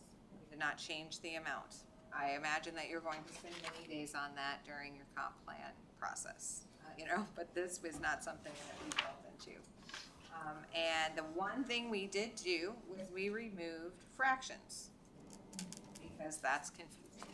So adult retirement housing used to have 1.5 spaces per dwelling unit. That's very confusing. It's not confusing if you have 2 units, then you're up to 3, but it's confusing again when you have 4, and it's confusing, so every time you get to that fraction, it creates confusion as to what does that mean? What's a half a parking space look like? Is that, so I'm fine parking my motorcycle? Is that a real thing? So we just eliminated that. But if council has any concerns with that, it is an appropriate and very lawful way to regulate and add it back. See no objections, so moving on. That is it. We made it through parking. So what's next? What's next? So we will pick up with landscaping at the next Landscaping. Okay, is there a motion to exit the committee of the whole? I move we exit committee of the whole. Madam Mayor, I'll second. It has been moved by Councilmember Johnson and seconded by Councilmember Crafton to exit committee of the whole. Is there an objection to the motion? Hearing none, we are now out of the committee of the whole. The time is 9:03 p.m. We are now at communications. Madam Clerk, please read the title of the IM. Thank you, Madam Mayor. IM number 2411, quarterly financial reports for the period ending June 30th, 2024, to include the month-to-date expenditure report, disbursements greater than 10,000, investment report, quarterly report of businesses receiving a penalty waiver for sales tax. And we are now on to audience comments. It's 3 minutes per person, which is a time for members of the public to share their views with the council. This is not a question and answer period or a time for dialogue. Speakers may be referred to administration, or issues raised may be taken under advisement by the council or administration. Additionally, over the last year, the city of Wasilla has routinely had members of the public attend and read excerpts from novels, some of which involve sexual content and other descriptions of incest or domestic violence that are not intended for children under the age of 14 and or may be triggering to the listeners and viewers based upon their past experiences. For those of you with young children viewing or listening to this meeting, or who may be triggered by the descriptions of incest or domestic violence, please be aware we are now entering public comment, and you may want to mute the video or temporarily exit the meeting. We will notify the public when the public comment has ended and council is moving on to the next item on the agenda. For those of you participating in public comment tonight, I respectfully ask you to remember that our attendees, viewers, and listeners may be under the age of 14 or victims of domestic violence and are not choosing to read the passages that you are choosing to read to them. Please begin your testimony by stating your first and last names if you're a city resident, and you have 3 minutes.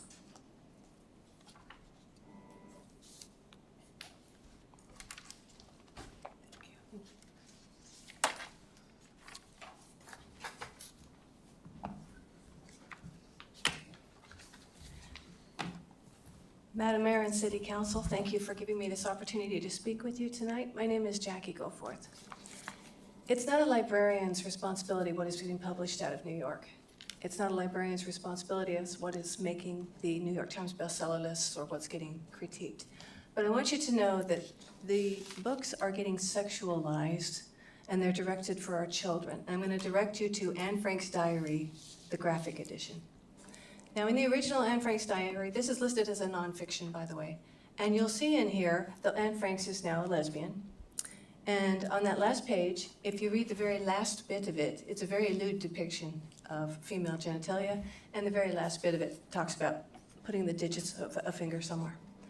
This is unacceptable to be done to an iconic book from World War II that they're still saying is a nonfiction title. But the reason I bring it to you right now is because this is published by New York, by Penguin, I believe. Pantheon is the imprint, and it's published as a young adult title for 12 years old and older. That's what they say. But that's not where Wasilla has it. This book is actually in 15 libraries throughout the state of Alaska, and there's only 2 of them that have it in young adult. Everyone else has put it in adult. The Wasilla Library has this book in the adult section when it is clearly labeled by the publisher for young adult and for children 12 years of age and older. So that shows me and the regular lay person public that the librarian has the discrimination. They have the opportunity to decide where to place a book. It isn't put on a book in the library that the public pays for based on what the publisher out of New York might say. I have challenged this, however, in the 2 libraries that it is in because they're in the borough. Even Juneau, Fairbanks, and Anchorage have this in the adult section because there's a line even they don't seem to cross.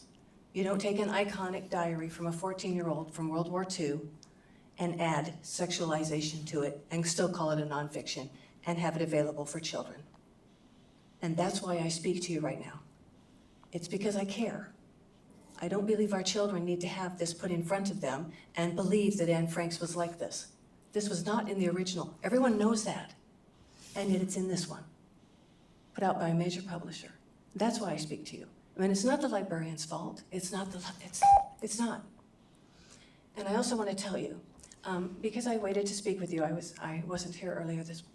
I know a lot more about Wasilla parking than I have ever wanted to know, and it was quite actually enthralling. So I want to thank you for that. That was rather interesting. Thank you.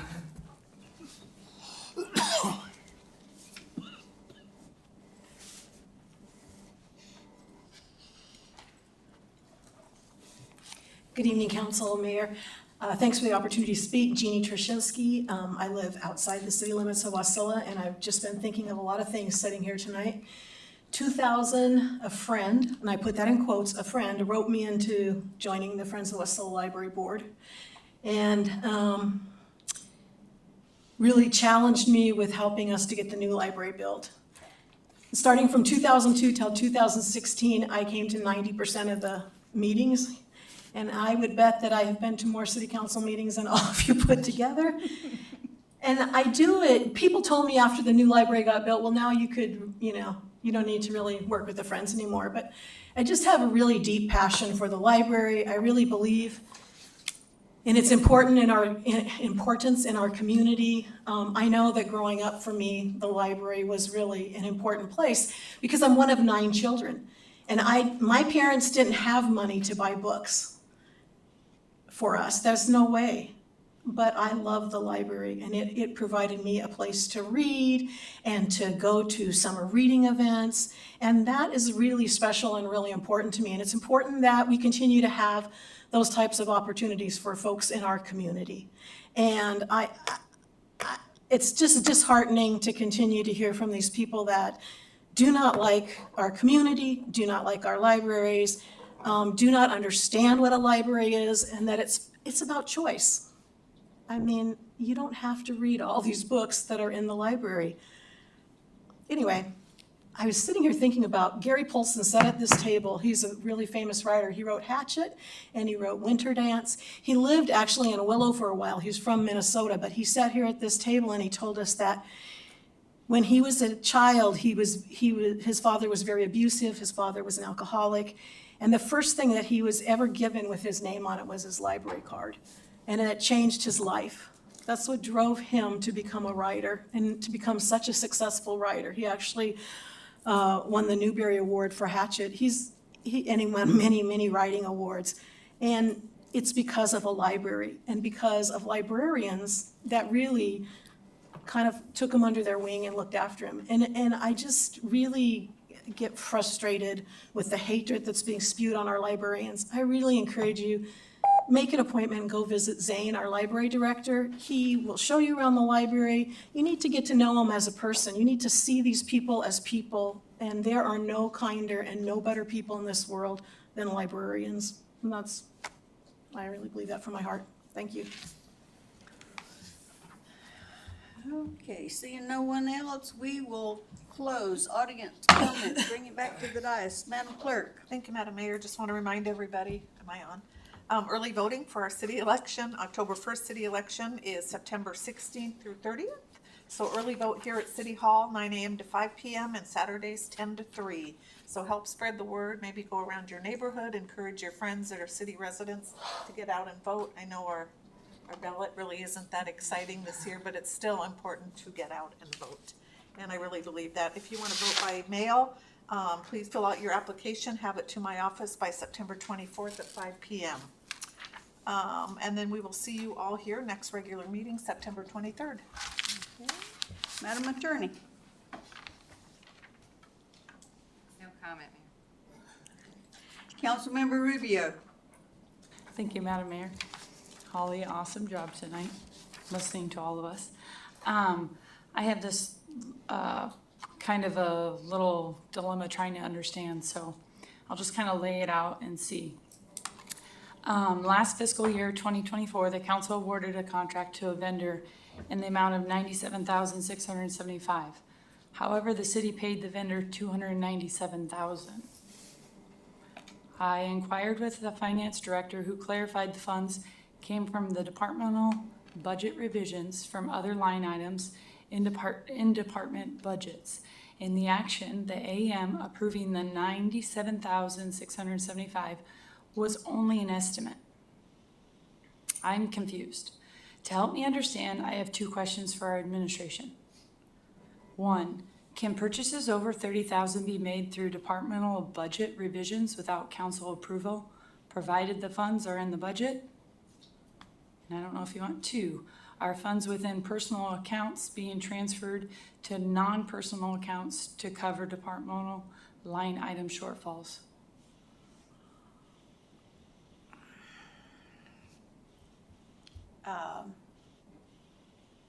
Each department has a certain amount that they budgeted for, and because I know what you're talking about. So, let's see, attorney. Yeah, because it is. Go ahead. Well, anybody, please correct me if I'm incorrect. What I think is that we'll keep it simple. Well, I only know one part of the question. Say the council approved, my overall budget is $20,000, and I have 5 for advertising and 5 for travel and 5 for contracting and 5 for copier. If I run short in copier, I can, without council approval, I can take from travel to make up my difference in copier. Is that what your question? Okay, and then the second part? Are funds within personal accounts being transferred to non-personal accounts to cover departmental line item shortfalls? That I don't know. I don't have any overages in my personnel. I don't have any vacancies, and I don't have any. Eric? I don't believe that is allowed. That's, think it is there's it has to do with accounting codes, and those are different accounting codes. So I don't believe, from what I understand on the finance rules within code, that transfer is allowed without coming to council. Okay, thank you. I have questions on council's rules in terms of approving purchases over 30,000, and I question the purpose of the council going through our budget so diligently if unlimited funds can be moved throughout departmental budget transfers without council's approval.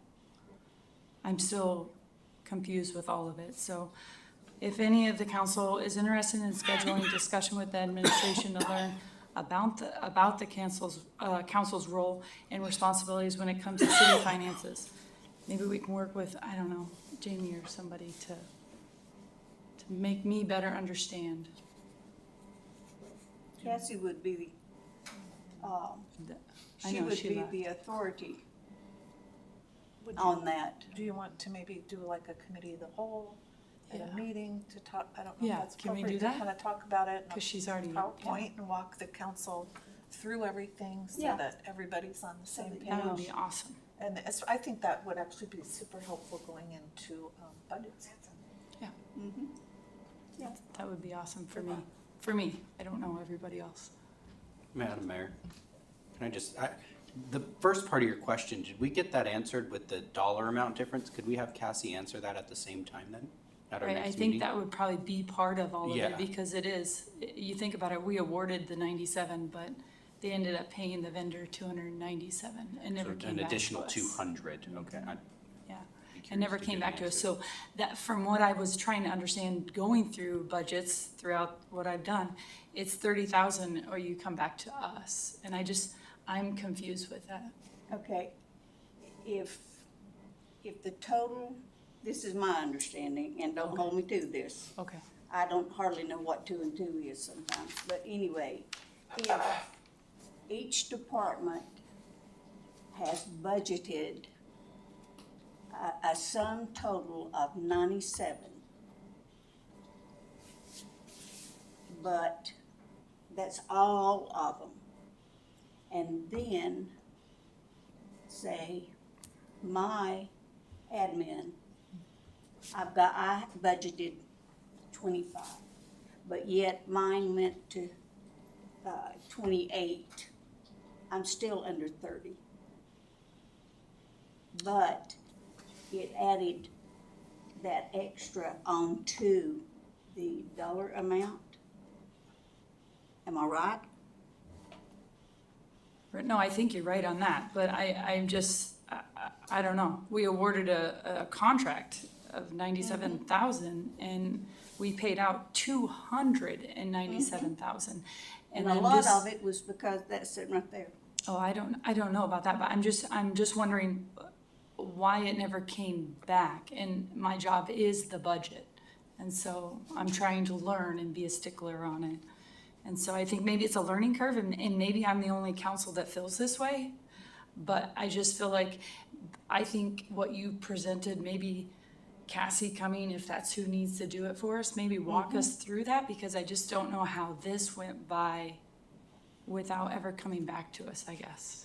That's ultimately my big question. And I know in the past, like, when we've had questions like this, when, you know, no one's probably here might know the answers, you go to the finance department first, let them know, this is what I'm concerned about, this is what I'm gonna bring up at the council meeting, and then they're prepared.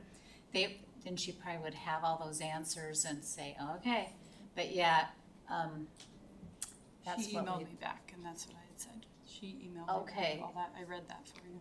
Okay, so you gave her those questions, My let her know you're gonna be questions- bringing it up, and she was prepared to answer them. My question was to the administration. I already got Cassie's answer. And that's why I read Is to that you guys. what was her answer? I don't, just, Yeah, it was unclear, and this is why I'm unclear with all of it. okay. That's why it doesn't make sense to me on paper. And so, yes, I would love if anyone else can agree with me on the council that yes, maybe a walkthrough of, we could use my example. you got one. Yeah. Okay. Two. I'm I'm like, sure they all want one. throw me so- a bone, guys. Yes, But- already. Anyways, that would make it clear for me and I appreciate it. So, thank you. Absolutely. Councilmember Cottle. Thank you, Madam Mayor. I have a question for the city planner on, can you give us a quick update on where we are for hiring a city planner? I guess I should say administrator, but can you tell us where we are in that process? That is an excellent question. So we interviewed one from Southeast, looked very promising, and interviewed another one from Portland, very promising. And the sequence of events is the one in the Southeast that had a planner coming in to replace them, came to that town and declined the offer. And the one that we interviewed from Portland changed their mind. So, you know, it's, hey, I want to go to Alaska, but what's the relo? What's the promise? What's the guarantee you're going to give me for 3 years of work? And so we are going for the second round in Southeast to see if that person would be willing to reconsider moving. But there's just a lot of cities right now struggling for planners. And when we were at AML in Kodiak, we talked to some of them that said, you know, we've had vacancies for a year for a planner because so much of this federal money that's coming needs a planner to write the plan. And so like AML, I think they have 5 or 6 planners that are just booked full-time for cities, augmenting that planner position. So our goal is to have the planner hired before we start the comp plan. And the comp plan, the final legislation will be the end of the month, and so we want to have them hired by the middle of October. So we may be coming back to the council if the compensation package exceeds what's in our budget, but we will keep you posted. Thank you. Holly, thank you for your work and for all of our last minute questions and things like that. And you're very good at herding cats, and I appreciate that. My last comment, and this is not in any way to demean anyone, but I would appreciate as a council member that the next time that we have a conflict of interest, that it's given to us ahead of time. People know ahead of time if there's conflict, and it's not given to us and read to us right before we're expected to vote to pass on a contract. So I would just ask that we get that sooner. And that's all I have. Councilmember Velock. Thank you, Madam Mayor. Thanks, Holly, again. Gosh, I really don't have anything. Good meeting. Thank you. Councilmember Johnson. Thank you, Madam Mayor. Thank you, Council. Thank you, Counselor. I appreciate the good hard work that you put into the rewrite of Title 16. Thank you, Mayor, for your mayoral proclamation. I want to add a little comment to that. In that last month, I was out east, and I came across something that many people don't really realize, but there is a memorial to United Flight 73 in Pennsylvania. If you ever get a chance, I stumbled on it. It was very, very worth your time to go through it. It was a very moving experience. Lastly, this is an abhorrent book. It promotes itself as something that it is not. It is a lie, and as such, it is not the diary of Anne Frank, but it is purported to be such. You can't just simply rewrite history. If they were to call it something different in the title, if this were written against a prophet like Muhammad, the ACLU would be all over the book, but it's not. It's written against a Jew. I think it is highly anti-Semitic. It defeats the whole purpose of free speech, and it is bordering on, as I said, it's just abhorrent. Thank you. Councilmember Crafton. Thank you, Madam Mayor. Of course, Holly, thank you for the discussion. It is always good. I'm glad we've only got 2 sections left. Well, the major chunk, landscape, and I will say I've read it already, and it's a lot better. Of course, I've got some questions, so I was looking forward to more discussion on it. 2 other things. One was a clarifying question from last meeting when we were discussing the flag situation on the train depot. Madam Mayor, I know you had mentioned that you and Eric had discussed potentially putting flagpoles up there. Was that something you were doing or just a conversation at this It point? was a conversation. Eric? So the flagpoles that will need to come down for the Main Street couplet project on the Talkeetna side, Mhm. those would be useful to relocate. So, but it's just conversation level at this point. Okay. Madam Mayor, if I could ask, I'd love to start having a conversation to bring forth an amendment to put flagpoles up at the train depot, since we're there working on it with Eric, if we could. Think that'd work? Okay. Sure. Thank you. And then last thing was, I want to thank everybody for the conversation around traffic congestion. Like I said, it's something that we all know is a problem right now. And based on the conversation, I think at this point, I'd hope to bring something back to the council as we can start trying to move forward. It sounded like the biggest thing would be a resolution, so just keep an eye out. I'll probably bring something forward to have a conversation around that. Okay. Madam Mayor, Yes. I know this would be the second time speaking, but this one is a good one. Okay. I want to thank, I'll let you have my time. yes. I want to thank whoever decided to emboss the state of Alaska into the sidewalks at the railway station. That is a really super cool idea. Thank you. Who was that, Eric? I'll have to track that down. I don't know specifically. Okay, yeah. I agree with you, Mr. Johnson. It is really cool, and especially for people, you know, we have these grandeur thoughts of, and maybe they're not so grandeur, but if we get Wednesday market over there, and then we have a Friday food truck roundup, and then we find a trolley to get them off the train and take them around Wasilla and put them on the bus and say goodbye. That's our goal, you know? Because you know what, we have a community that we are all proud of. And the more we show it off, the better off we are. We're not podunk anymore. MPO proved that, we are urban, so. Anyway, thank you guys for your time. Holly, good job. Can I just close with something real quick? Yes, you can. I just want to make an announcement. Everybody, you can hear through meetings occasionally when we have speakers talk, there's maybe a couple second delay. There's nothing wrong with the system other than they're wireless. And I think they're fantastic. We spent a lot of money on this system.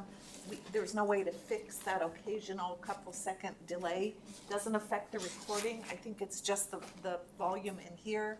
So, you know, we're in an old historic building, and so sometimes we have little glitches, but I love the new system. I hope you do, and, you know, just forgive those couple second delays, so. Thank you. Thanks for clarifying that. All righty. We are adjourned at 9:28.